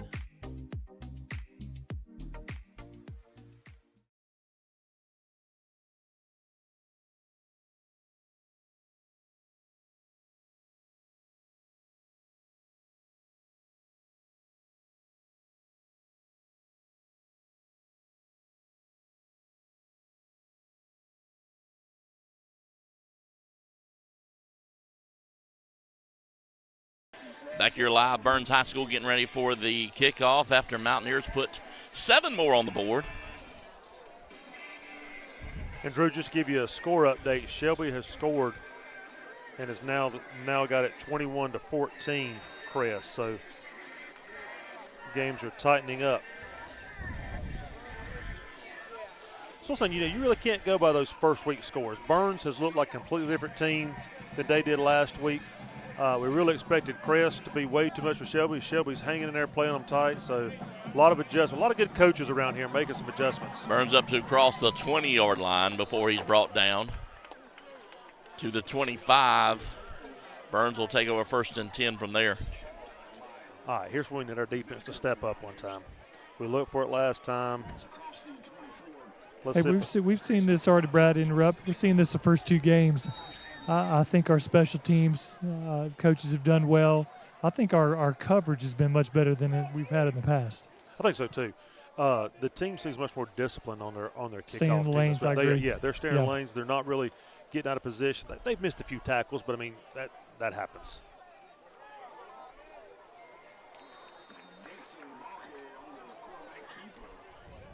Dixon on the keeper right there.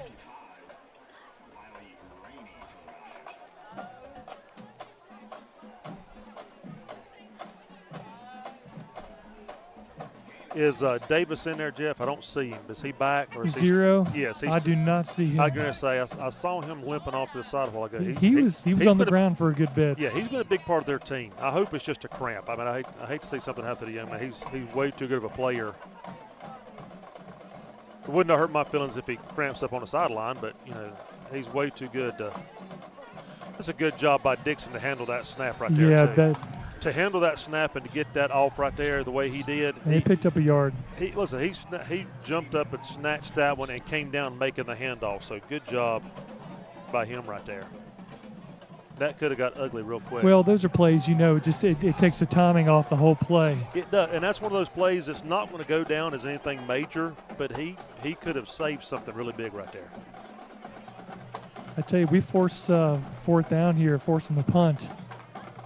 Be huge confidence boost for the defense and demoralizing for them. Well, and to get the ball back in our offense's hand right here. Let's see what we can do here. Dixon calls the signal, man in motion, looks a throw under pressure, throws it right over the middle, overthrown, incomplete. So 4th and 5 for the Bulldogs. That's a good stop right there. You got to think Burns has got the punt right here. There's no way they go for this with this field position this early in the game. There's still a lot of time left here.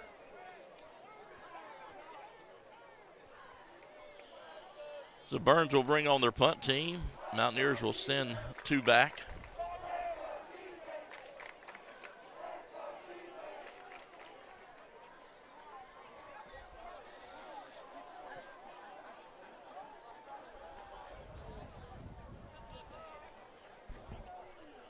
Punt high this time. That's non-returnable. It's going to take a Burns really roll all the way to the 25. That was a really good punt right there. They just flipped the field on them. To get that kind of hang time, let your defense get down there, then to get a 10-yard roll on top of that. It's a good job. Burns covered that well also.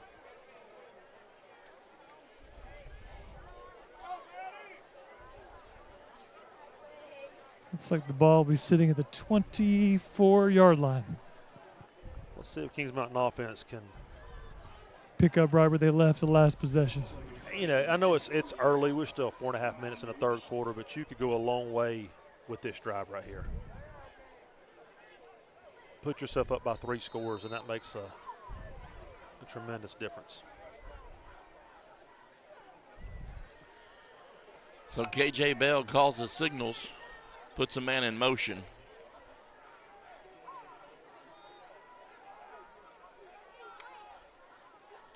Takes the handoff right over the middle, just underthrown to his feet. That's Branch was the intended receiver. And I'm not going to lie to you, I'm not mad at him about that one because did you see the safety step? Well, that's what I was going to say. That's almost a throwaway. Yeah.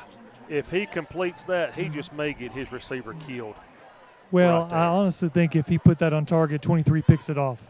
I'm sitting there watching a safety 16 come in through there. Oh, yeah. And he's got a beat on him, and that's almost one of those, let that one hit the ground and everybody just go back and let's do this again.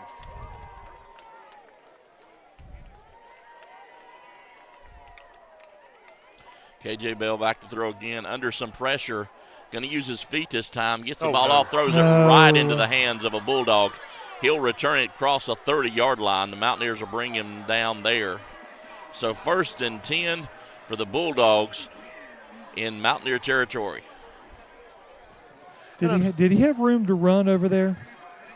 He may have picked up a few. He probably could have. It's just one of those you probably just want to eat or throw away. And that's one of those I think is, I don't know if it just slipped out because he's got plenty of arm strength to make that, but he just underthrew that. And sometimes when you throw back, you're not seeing the guy coming back across. Yeah, that's what I said. I'm not sure, but like his receiver was well underthrown, his receiver on that one. So, and he's got plenty of arm strength to make that throw. So I don't know. It's not that. So I'm not sure exactly what happened there. So Burns will get another opportunity here, deep in Mountaineer territory.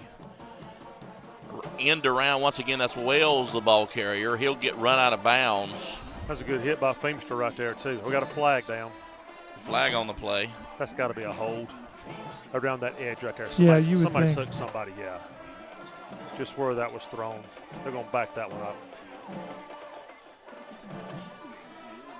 Holding against Burns, so they'll move him back.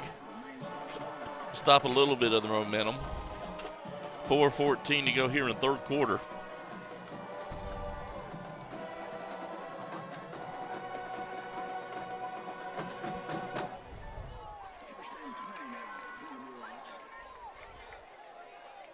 And once again, trying to run that to the short side of the field.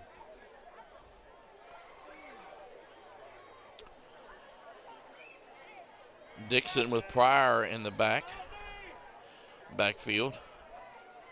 He'll give it to Pryor around the left side. He'll take it. Mountaineers given pursuit. Not much room. He might have gotten 3 or 4 out of it. Looks like they're going to spot him about 5, Drew. Yeah. Looks like they're spotting it up around the 30. Yep, that's what I'm seeing. Just 30, maybe a half-yard line. Yeah. Still second down. To pick up a first down, they've got to get to the 16.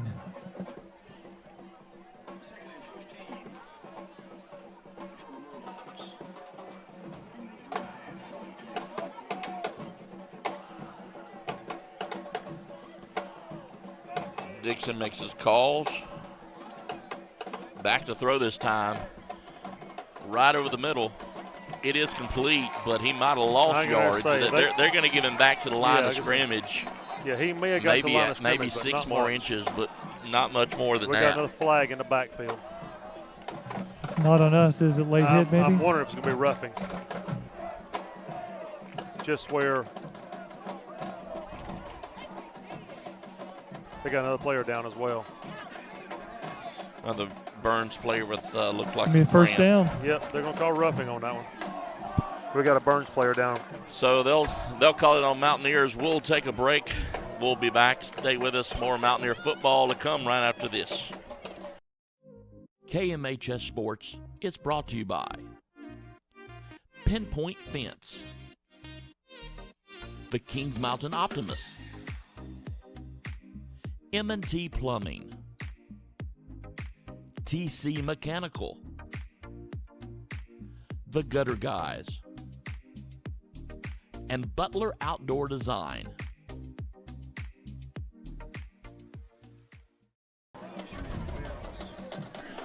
Back here live at Ron Green Stadium.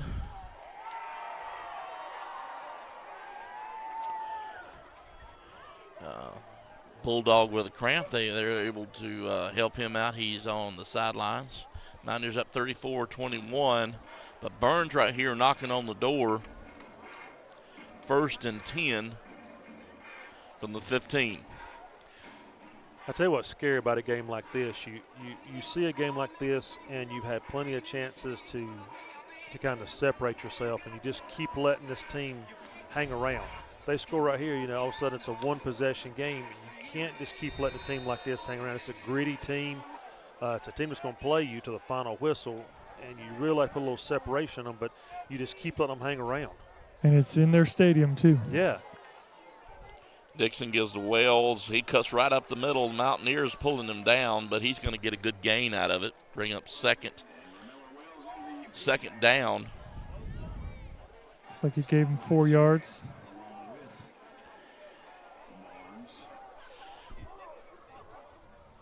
Second and 6.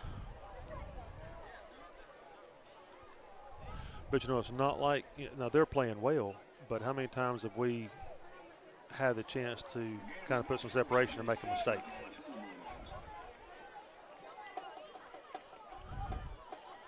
Dixon once again hands the ball off the left side this time. There's still on his feet. Flag down. Yeah, that's got to be on them.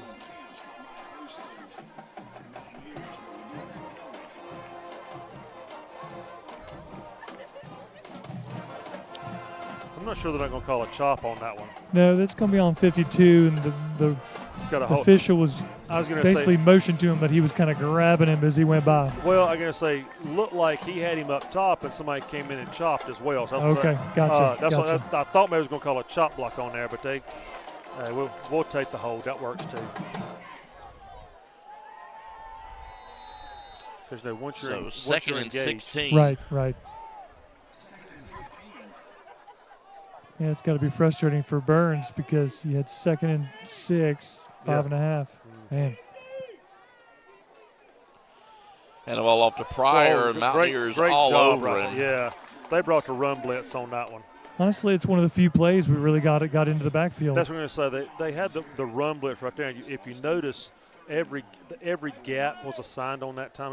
That's one of the few times a night that they've actually kept their lane assignments and filled every gap.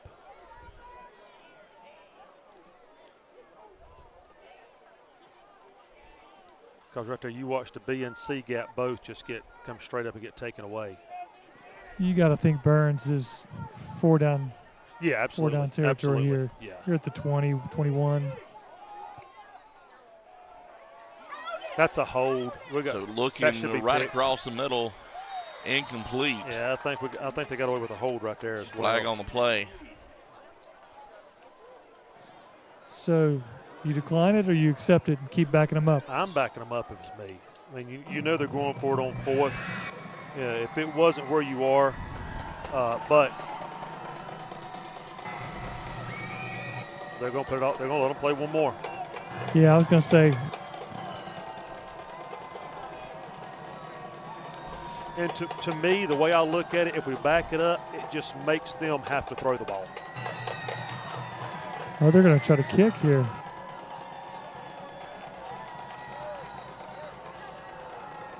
Flag, I believe this is going to be a sideline warning, though. That's right. We were creeping up on that line. About 40 of us. Was it the coaches or the players? I believe it was a little actually bit most of the coaches. That's what I was getting ready to say. Yeah. Looks to me like the coaches are the ones creeping up. It was. I mean, hey, we're all kind of leaning in. I'm just down from where they threw the flag. What was it, about a 37-yarder, Jeff? Is that about what they're sparring it? It'd be a 37. 37, that's what I was saying. Yep. Looks about the 27 Looks or like so. he looks like he's got the hold at the 27. The ball is up. It's That's long enough. That's a good kick, too. And it is good. So Burns will put 3 on the board. They'll get something out of it off a mistake that the Mountaineers gave. So it's a 10-point game. We'll take a break. Stay with us. More Mountaineer football after this. KMHS Sports is brought to you by Christy Sellers with Howard Hanna Real Estate, JWH Contracting, Carter Bank and Trust, live life to the fullest, The Venue at Turkey Ridge, Butler's Tire and Auto Service, and John Gamble with Carolina Golf.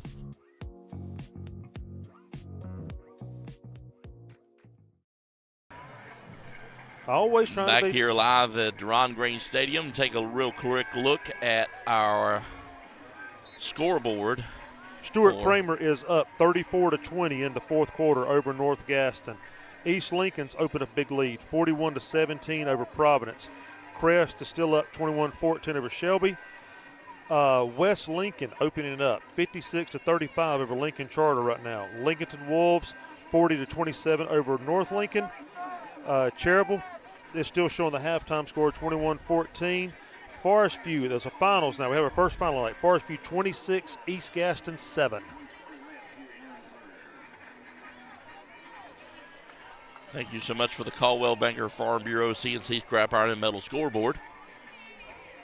We await the kickoff.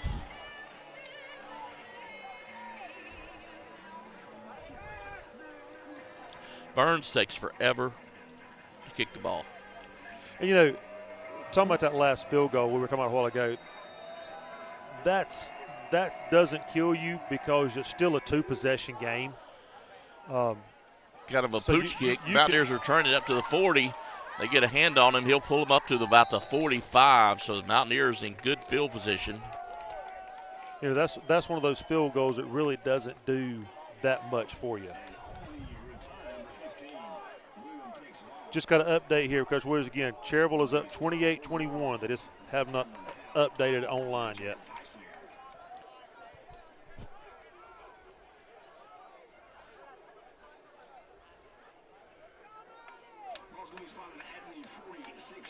So go Ironman. Yeah, so Cherryville has found the offense this year. We didn't see Dry last possession, I guarantee you. Oh. Giving it right up the middle of the Dry. He's going to be dropped in the backfield and lose 1 or 2 yards. Yeah, good job by Reggie Logan right there. Just came up untouched to make that play. Is it pretty expected that the very first play after an interception, you're going to run the ball? Defense was ready for that. Well, and Davis is back in there too. He kind of solidifies that middle as well. Glad to see him back out there.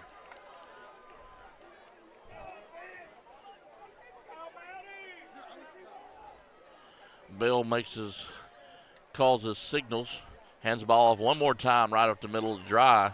They're able to not give him a lot of yards this particular series. He might get one off the carry. He's still third and about 11. All right.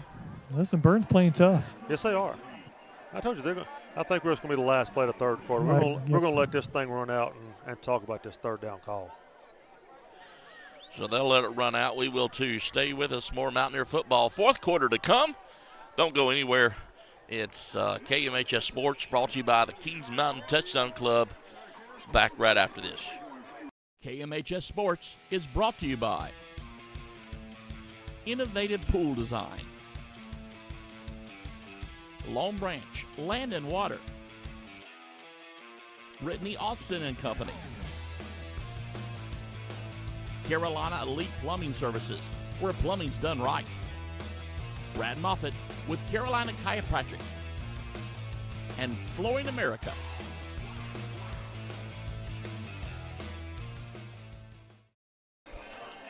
Back here at Burns High School, getting ready for the fourth quarter of action. Mountaineers up by 10 points, but Burns really right now has the momentum.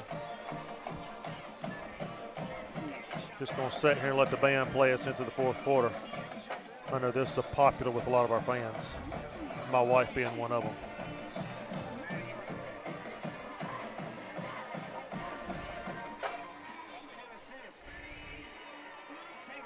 So starting off fourth quarter, we got a big third down coming up here. Like I said, the momentum has swung back Burns' way. We need to keep this drive going. This is one of those, even if you don't score, we need to flip the field on them anyway. Get a couple of first downs. Get a couple of first downs. Keep this thing moving. Keep it out of their hands. So 3rd and 11 for Kings Mountain. Passing down here, he'll drop back. Runs to his left. They're going to pull him in the back. He's going to get sacked in the backfield and bring up a 4th down. Well, I don't mind him. Great coverage downfield. Nowhere to throw it to. Well, it seems like all the routes were a little deep. And once he got flushed out, that sort of closed the half of the field that he could throw to. So Vance Johnson back to kick, but Burns. The biggest concern for me right there is not sending anyone. Now they send somebody back. They just had 12 men on the field as well. And it's blocked and goes out of bounds. Once again, that's what I was going to say. What concerns me most about that last one was how bad our offensive line just got beat. I mean, there's no other way to say it, but 3 straight plays they got beat, and now all of a sudden we see them come in and block the kick as well. Their front 7 is having their way with us right now. They're definitely winning the line of scrimmage at this point of the game.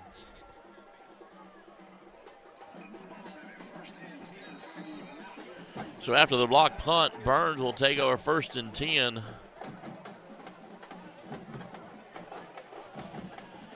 In good Kings Mountain territory.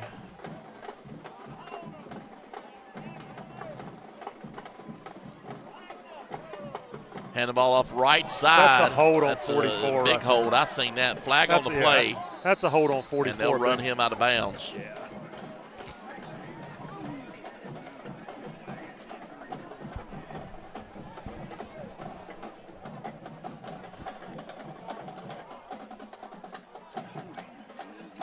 Holding is the call against Burns, so it'll back them up.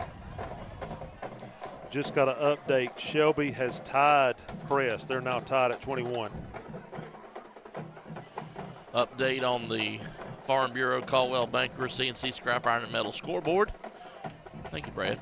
Guys, thank you for texting me these score updates. My phone's a little bit behind you guys. So first in a truck ride. What's the latest score? It's tied up 21. Wow. Yeah.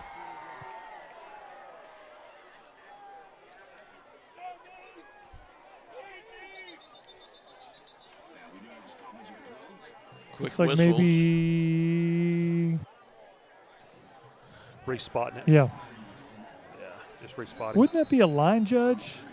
Well, notice that? I think the line judge had it spotted, and he went in, and the back judge had to go in and move it for him. You know what I'm saying? Fakes the handoff right over the middle, overthrown in and out of the hands of a Burns player and a Kings Mountain player. Well, he was there. So incomplete. It was there. Yeah, it was there for him. Second down.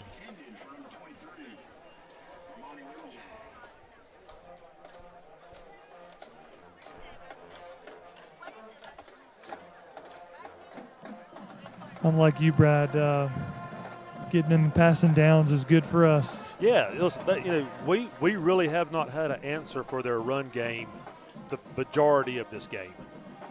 So get them behind the sticks enough where they feel like they have to pass it, and I think the advantage definitely goes to us.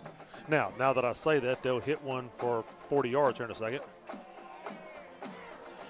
Trying to find a receiver. Does. Mountaineers trying to pick it Oh. off. And once again, did you see how long that ball was in the air right there? It wobbled too. That's what I said. That think, ball was in the air for a while, and that was Christian was seeing the end zone on that. he one. was, yeah. I mean, and there's nobody there, and he's a half a step away from taking that to the house. Third down. And now, do you dare try a draw right here, and then maybe try to pin them down with a punt inside the 10-yard line? I think there's a lot of time left. I mean, that's what I'm saying. Yeah. I think if you know, You don't get it. I think you pin us deep. Yeah, you've got a punt right here. Man in motion. He'll drop back to throw under pressure. A screen play, wide open. Nobody there to get him. He's going to cross over. Mountaineers are going to finally put some hands on him. He's still on his feet. He's going to cross in. Touchdown, That's a great Burns. call. That's a great call. It sure is. I knew when they let the lineman go, we were in trouble. Yeah, that was a phenomenal play call right there. Because, if you coach behind, you understand that they're going to pin their ears back right here on this one. And they did and got completely out of position. Good call.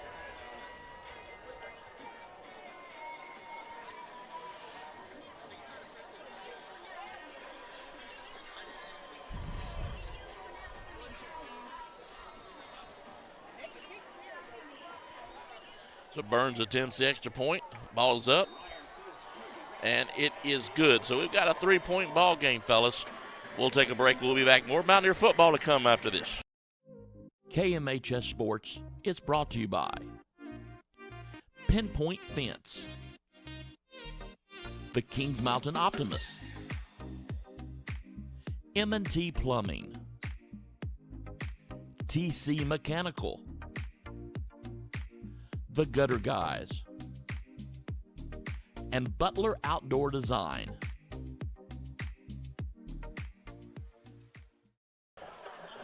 Back here live, Ron Green Stadium. Mountaineers await the kickoff. It's a 3-point game. Just have not been able to put Burns away. And Coach said it in the pregame, and he said it in the coaches show. This is too good of a team to let hang around.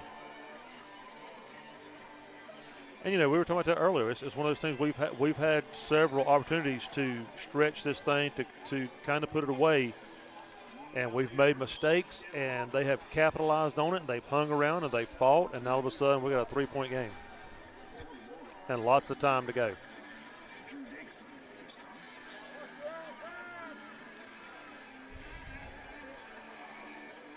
And I hope this front line is ready right here, because this will be a good time for Burns to try something sneaky.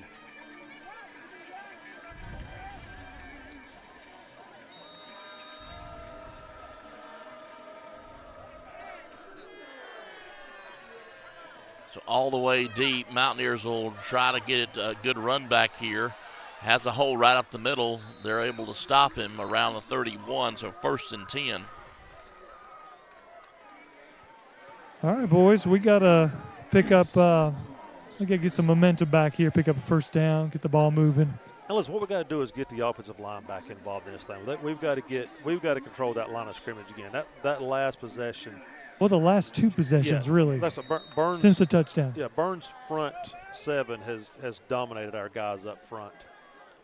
We've got to establish a line of scrimmage right here. So Mountaineers will take over 1st and 10 around the 31-yard line.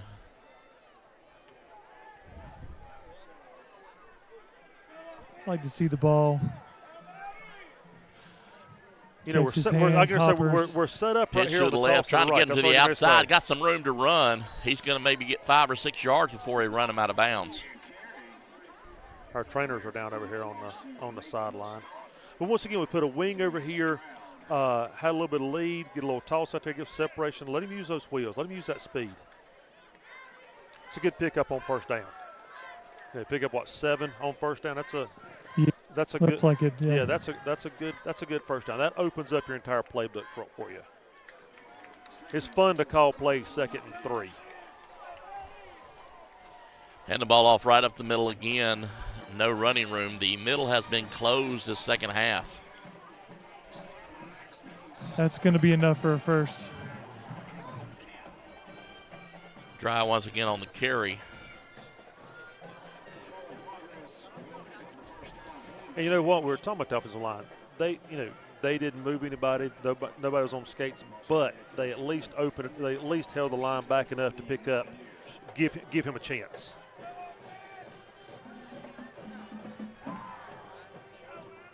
Quick throw this time, incomplete. Almost picked It was off by Burns. deflected to the line. Yeah, it was knocked down to the line on that one. Camp on the deflection for Burns.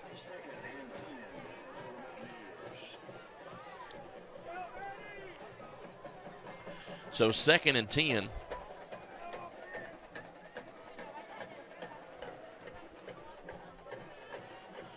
Hand the ball off left side, a little bit of running room, still moving his legs. He might have picked up 3, possibly 4 on the carry.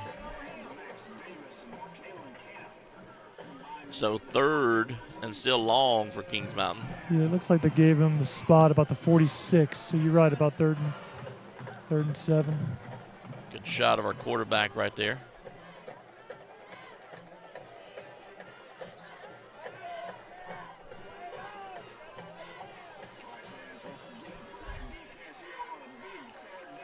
So big 3rd down play here for Kings Mountain, up by 3. Look, Burns sitting here with 8 in Back the box to throw. on this play. Plenty of time. Throws it deep, looking for the home run ball, and it's caught. Wow. What Touchdown. No, he's down. What? Maybe the 1-2 yard line. What a throw! What a catch! Hutchins on the reception there for Kings Mountain. And that was good coverage. Just Burns had good coverage. I didn't see who the DB was. We got a lineman down behind the play, 58. I think it's 58. Yeah, Sean Ingram. Yeah. He's a little upset that he's got to come out. Yeah. No, well, he's upset at I think the end of that play. Oh, okay. It's extracurricular. Gotcha. So they'll make him go to the sidelines. But you're not saying, did you see the coverage right there? The coverage was. The DB was step for step. He was all over him. That's just a better ball. I mean, and it's a phenomenal catch. How he holds on to that ball right there, because you've got 4 hands together fighting for that, and the concentration and the hand strength to pull that ball in to hold on to that that's a great job. Now, phenomenal pass. Don't get me wrong. He put that pass in a perfect place. Hit him dead in stride right in his hand. So the pass was great, but that was just a really good play all around. Our offensive line did a good job of giving protection back there too. The ball is just inside the 1. I want to say 4 straight up the middle right here. I don't care if you sneak it, if you hand it off, but let's not get cute. Dry's getting it. Yeah, so let's not get cute. We got a timeout Quick for us. whistles. I think it's timeout on us. Yeah. So the Mountaineers will take. Yes, it was coming down. May have been. Take a timeout. So will we. Stay with us. More Mountaineer football after this. KMHS Sports is brought to you by Pinpoint Fence, the Kings Mountain Optimist, M&T Plumbing, TC Mechanical,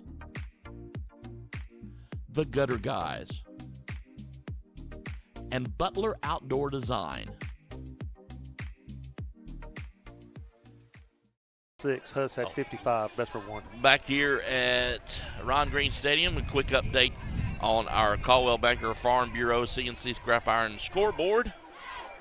Jeff Williams just gave me a final. It is Hunter Huss 55, Bessemer City 6. So we got another final in for the night.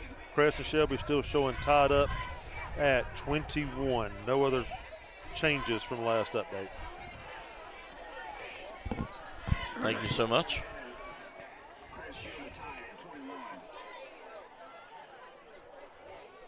PA announcer just said Crescent Shelby tied at 21 right now. He's a little behind. I just told y'all that.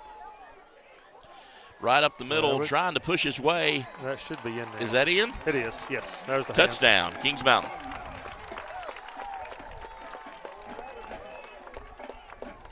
That's a big answer. That's big. Well, it's more than a 3-point to make it a 2-possession game. That's what I'm saying. Yeah, anytime you get that extra possession right there,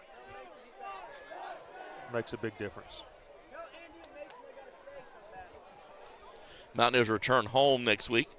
John Gamble facing a team we have never played in football, Bandies. So I don't know if we played them in baseball or basketball. So you're saying we never lost them? We have never lost them. Undefeated against Bandies. That is correct. There you go.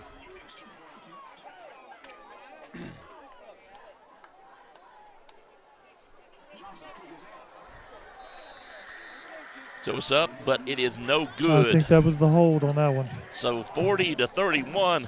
We'll take a break. Stay with us. More Mountaineer football after this. KMHS Sports is brought to you by Christie Sellers with Howard Hanna Real Estate, JWH Contracting, Carter Bank and Trust. Live life to the fullest. The Venue at Turkey Ridge, Butler's Tire and Auto Service,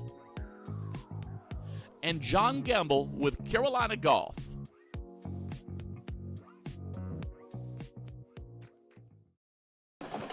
Back here live at Ron Green Stadium on campus of Burns High School. Get a couple of updates for you, Drew, if you don't mind. Stuart Kramer, 34-27 final over North Gaston. Forest View, like we said, is a final over East Gaston 27-6. Crest has retaken the lead. They are now at 24-21. East Lincoln in the fourth quarter up big, 48-17 over Providence.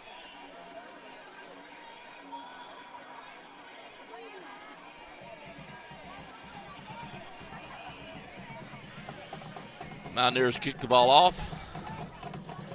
Got a good Kings Mountain roll to it. Crosses the 10, 15, up to the 20. Runs to the outside. Still on his feet, but the Mountaineers giving chase, bring him down around the 28-yard line.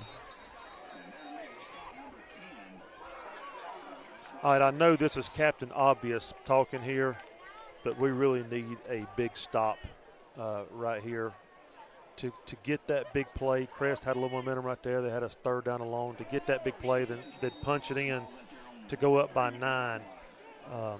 We really need to get a stop right here. You get a stop right here, you can almost put this thing away. Hey, Brad, did you give a score update of the Crest game? Yeah, Crest up 24-21 with 2 minutes to go. Wow. Man in motion. Dixon hands it off right up the middle again. He's got a good blocking, good first down play there for Burns. And Burns he might pick up 6. Listen, Burns got a good blocking scheme. They're moving guys around. They're cross blocking. They're creating lanes up front, and we haven't recognized that. Guys, I mean, I don't know if you could see it, but the up back for that play was already moving towards the line of scrimmage before the ball was snapped, and he ran to that side. Yeah. Nothing called. But if you watch them, and their defense has got to understand, when the guy in front of you lets you go, you better have your head on a swivel because somebody's coming to pick you up. He didn't just let you go for no reason. And once again, watch him pull from the right side, come right here to the left, leading that block. He'll Great job pick up by the line maybe there. 3, bring up 3rd and short. But when you're a DT and the guard lets you go, he didn't just miss you. There's somebody coming, and that tackle's going to come and block you from the inside out and open up that lane. It's a much easier block than just trying to go head up and move somebody. Third and long 3 here for Birds. That's why they're getting that penetration. Watch the line up here. Watch the movement that they're creating, their angles up here, that they're creating those cross blocks.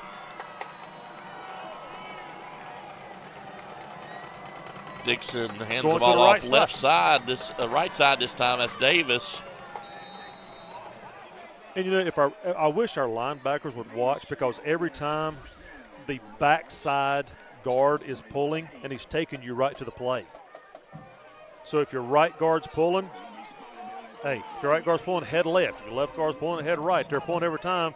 Get out there and lead that, kicking that end out and open that lane up for them. And that is easier said than done, I realize. I can see it up here, and when that hole opens up, your eyes get real big, and the next thing you know, you get an ear hold. Here they come. Hand the ball off Max Davis, the left side this time. Mountaineers giving chase. He'll pick up a short gain before he's brought down.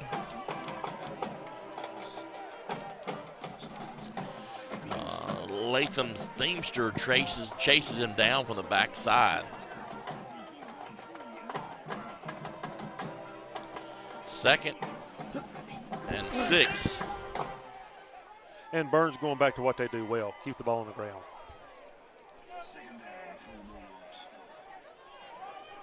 And helping kill some of that valuable time as well. That's what I was going to say. At this point, run, clock, run.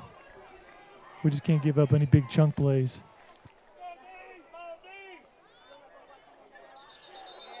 Quick whistles.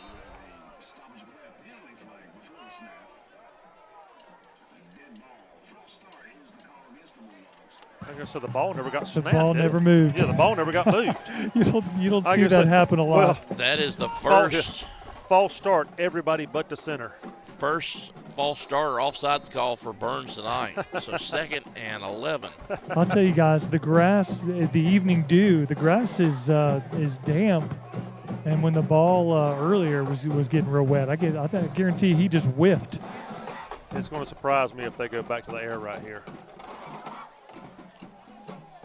He's back there alone. Empty backfield. Man in motion. Fakes the handoff. He's looking back to throw. Got a man open. We're going to run him out of bounds. So a big pickup for the Burns Bulldogs right there. I'm not sure what happened on the breakdown of coverage right there, but we got 2 guys running down the sideline wide open.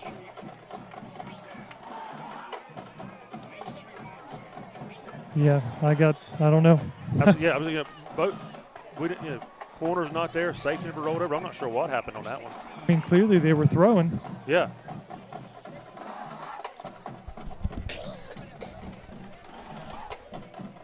It's like he's at the 17-yard line, 17 and a half. Other than a screen pass, is that the first pass downfield completed? Might be. Burns 1st and 10 from their 17. Man in motion. They run it to the far side. Mountaineers giving chase. Going to bring him down. There at the line of scrimmage. What a phenomenal play to come off, to fight through your blocker right there.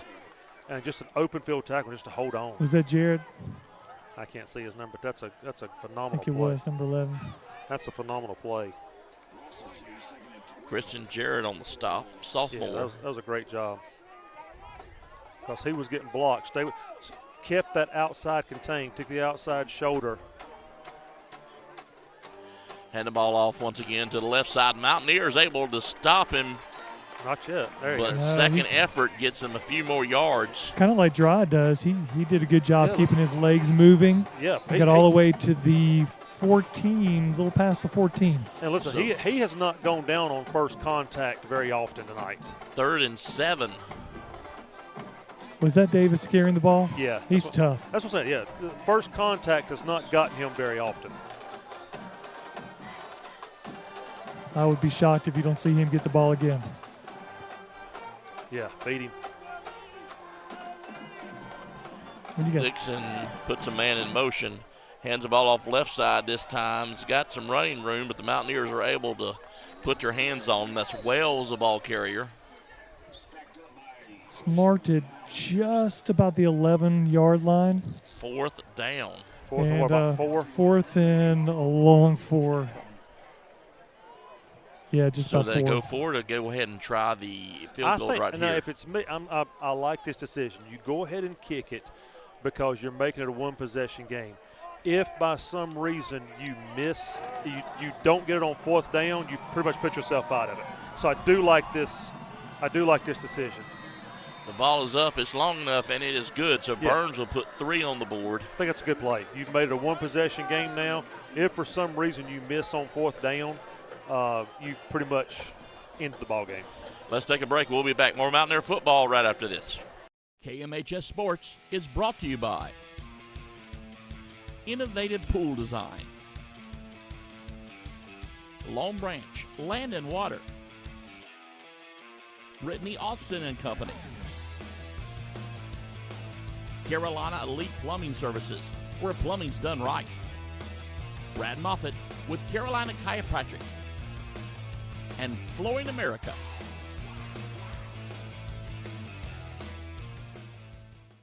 At 1st and goal. Yeah. Back here at Burns High School, just a quick update on the Caldwell Banker Farm Bureau CNC Scrap Iron scoreboard.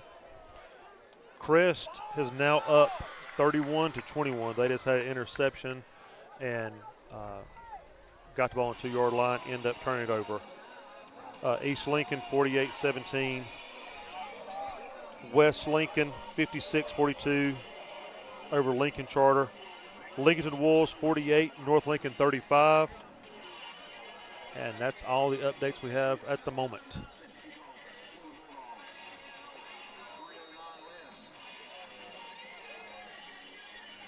And Burns kicks it off. Little pooch kick again. Mountaineers will field it. Still on his feet, run out of bounds. Crosses the 40-yard line, right at the 40. 1st and 10, Kings Mountain will have it. Maybe the 41. Kings Mountain can end this game with a good drive right here. 3 minutes, 7 seconds. 3 and out is definitely not what the Mountaineers need right now. Not with the momentum that Burns has. And what I hope too is we don't get conservative and worry about running the clock. Let's go ahead and run our offense. Run the offense, go down here and try to score, try to put this thing over. I think the worst thing we can do right here is try to run this clock out. Run your offense. And they'll I love it. blow. That's only the second time that Burns has been offsides or false start tonight. First time for their defense. First time Kings Mountain's even tried to pull them off sides. So 1st and 5.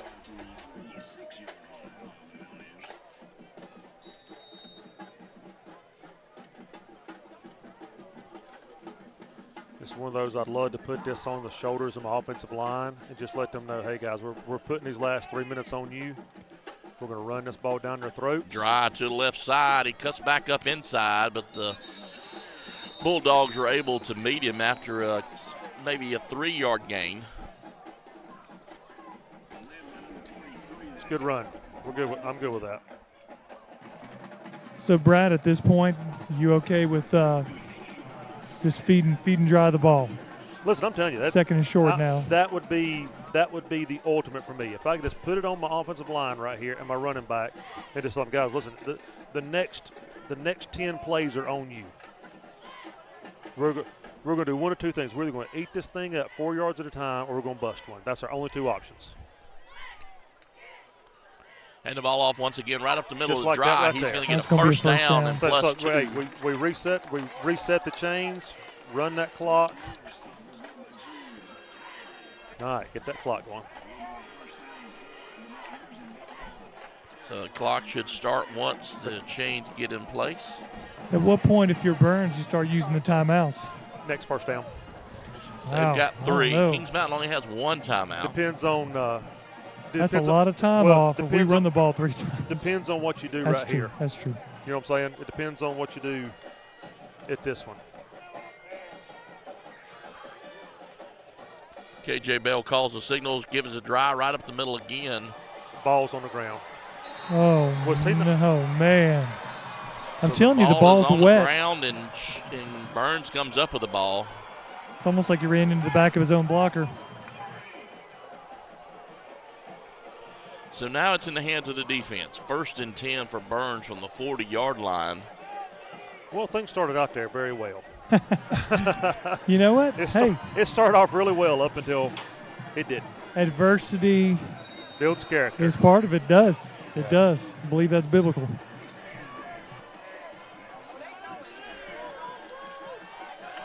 I got his handoff to Max right here. Right there it is. And the ball off left side. He's got some running room still on his feet. That's look like number 9.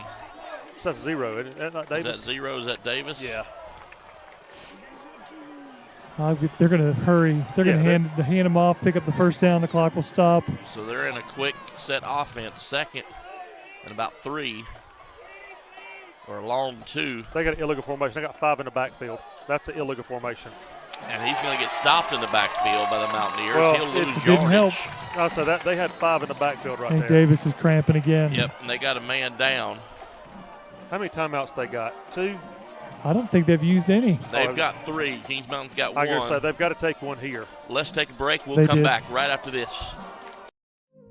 KMHS Sports is brought to you by Pinpoint Fence, the Kings Mountain Optimist, M&T Plumbing, TC Mechanical, The Gutter Guys, and Butler Outdoor Design. Watch the police officer. Back at Burns High School. Something going on that I don't see. What is that? Still tending to the cramping player. And listen, once again, I wish the best for this young man, but it does not hurt my feelings him going off on his 3rd down play. Yeah, I think Good that's shot just a of Brad cramp. Melton right there. Way, Brad. Let's get it off of me. Yeah. Like I said, I wish the young man the best because he's had a phenomenal game, but it does not hurt my feelings that he's going to be on the sideline for this 3rd down play. So 3rd and 5. A minute 23 to go.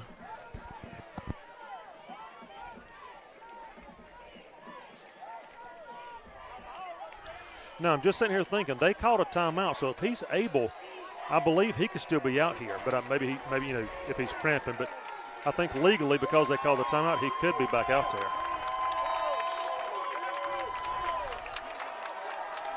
Camp will come back out as halfback this time. And quick whistles. For what? I have no idea. The back judge Looks like is talking to the white hat. Looks like he's looking for equipment. Yeah.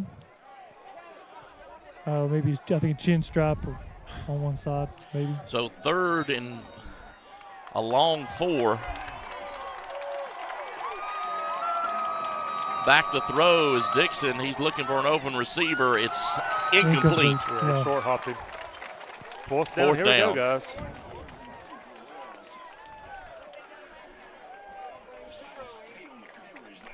Here comes. So this could be the ball game right here. Here comes Davis back in. If I'm Burns, I'm taking a timeout right here because we've got to have this 4th down. I'm making sure my personnel, my play is in. Everything's got to be perfect right here. Davis calls the signals, or Dixon calls the signals. Davis is back in at halfback. He's back to throw again, right over the middle, looking for his open receiver, and it is complete. It was a good So play. We just 1st had a little and 10. soft zone. It was a good throw, good catch. Yes, it was. Just right over the middle of the field.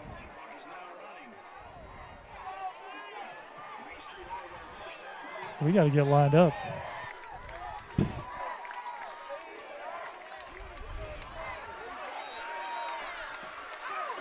Keep him in bounds. Keep him in bounds. So 1 minute left. Why would he not run out of bounds there? I don't know. That's why It's not worth the 4 yards, 3 yards that you get. Yeah, he runs to the sideline, then tries to cut it back in. I understand he's trying to make a play, but you got to understand your timeout is valuable right there. So they'll take a timeout. So that should be only one left, right, guys? We will too. Let's stay with us. Well, we'll come right back right after this. KMHS Sports is brought to you by Christy Sellers with Howard Hanna Real Estate, JWH Contracting, Carter Bank and Trust, live life to the fullest, The Venue at Turkey Ridge, Butler's Tire and Auto Service, and John Gamble with Carolina Golf.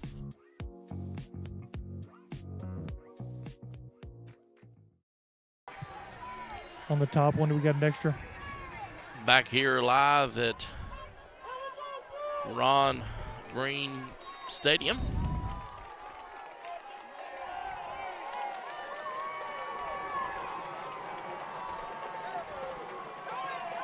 Back to throw.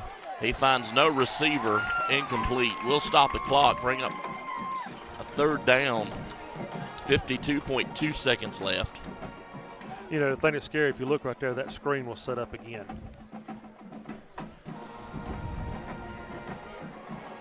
They've hit it on us before.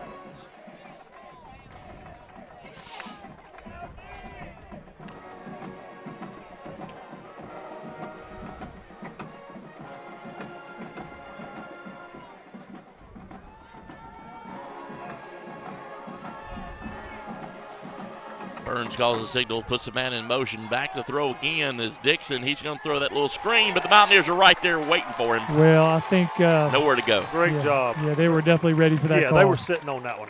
Fourth down, they're going to lose yardage. 4th and 10. Did they call the last time out just now?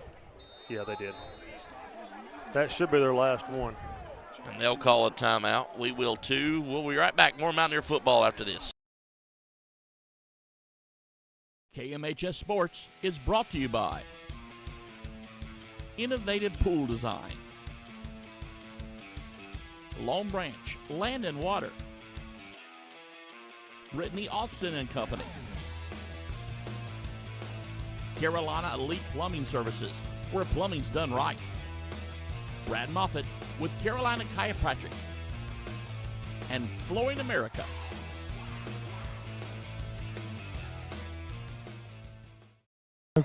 Okay. Back here, Ron Green Stadium. Mountaineers trying to hold on to a 6-point lead.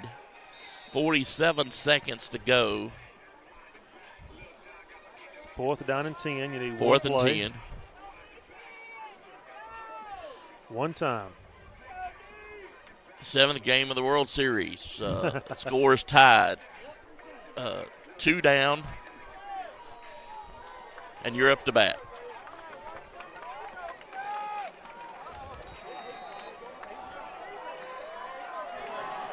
So passing down empty backfield for Dixon. All right, watch you slot right here. Watch you slot to our side.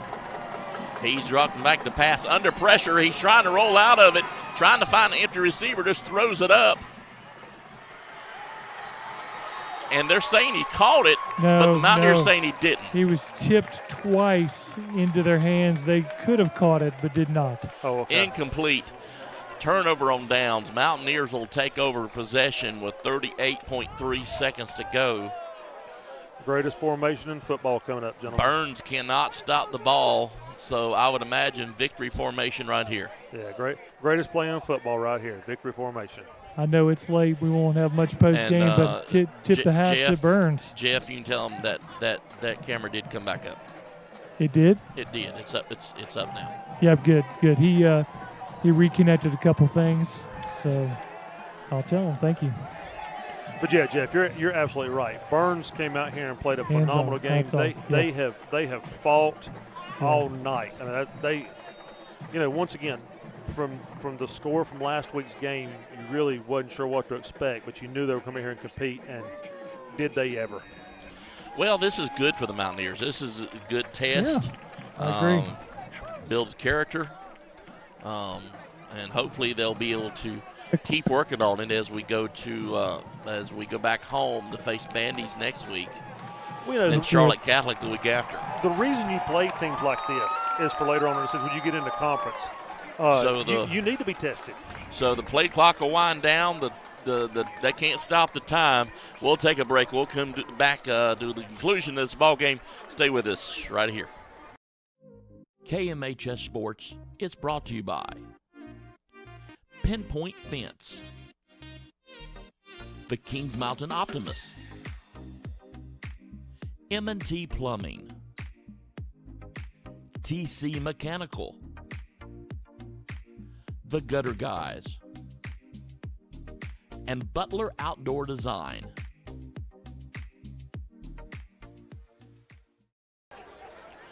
Back here live, Ron Green Stadium. Mountaineers able to escape one right here. A win by 40-34. Not exactly what I thought would happen.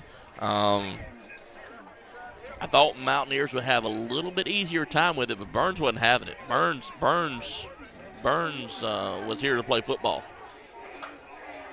They did. Hats off to them. We've talked about that a couple of times, but just how well they showed up to play. It could have been real easy after last week's game to get down on yourselves, get down on each other. Coach Devine did not let that happen this week. I don't know who they were missing last week or who it was that Coach Aaron was talking about, but Coach Devine did a great job of getting these guys ready and keeping their spirits up. But that's a good team right there. They've got when they get into their conference games and their playoffs this year, they're gonna make a run at it. Hey, Brad. Yes. Brad, thank you for joining us. Lamont, Craig, we miss you guys. Praying for you. Look forward to seeing you soon. But, Brad, thanks, man. Thanks, sir. Just a quick update. Cherryville did end up winning their game. Just got a final on that one, 28-27. So I'm trying to get some other final scores real quick, but that's all I'm getting. Well, guys, thank to the Touchdown Club. Thank to all the members of KMHS Sports. Mountaineers leave Lawndale, Falston area with a win tonight. We'll be back home next Friday night. Tune into the coaches show. I haven't told anybody, but that will probably be on Tuesday night this week in lieu of the holiday on Monday. And after the long celebration I'll have of the Irish getting the win Sunday night. We'd like to thank all the sponsors, the Kings Mountain Touchdown Club, David and Marie Brinkley, our athletic director, Kevin Cruz, all the coaching staff of the Mountaineers, Jeff Johnson, Dale Revere, Wesley Caldwell, Mike Gann, Tommy Pardo, Brad Melton, Craig and Lamont. We sure did miss you. We want to thank all of our spouses for letting us have the opportunity to do this. And just some final scores before we leave. Chris ended up winning 31-24 final. 31-24. Thank you to the Kings Mountain Touchdown Club for this broadcast. We had some trouble. We have worked through it the best we could. Thank you so much for staying with us. This is Mountaineer Football, KMHS Sports, brought to you by the Kings Mountain Touchdown Club. We will see you at the coaches show and then again at home next Friday night for the Mountaineers and Bandies. Thank you so much. Have a great holiday weekend, and we'll see you at church. This has been a presentation of KMHS Sports and the Kings Mountain Touchdown Club. We're done now.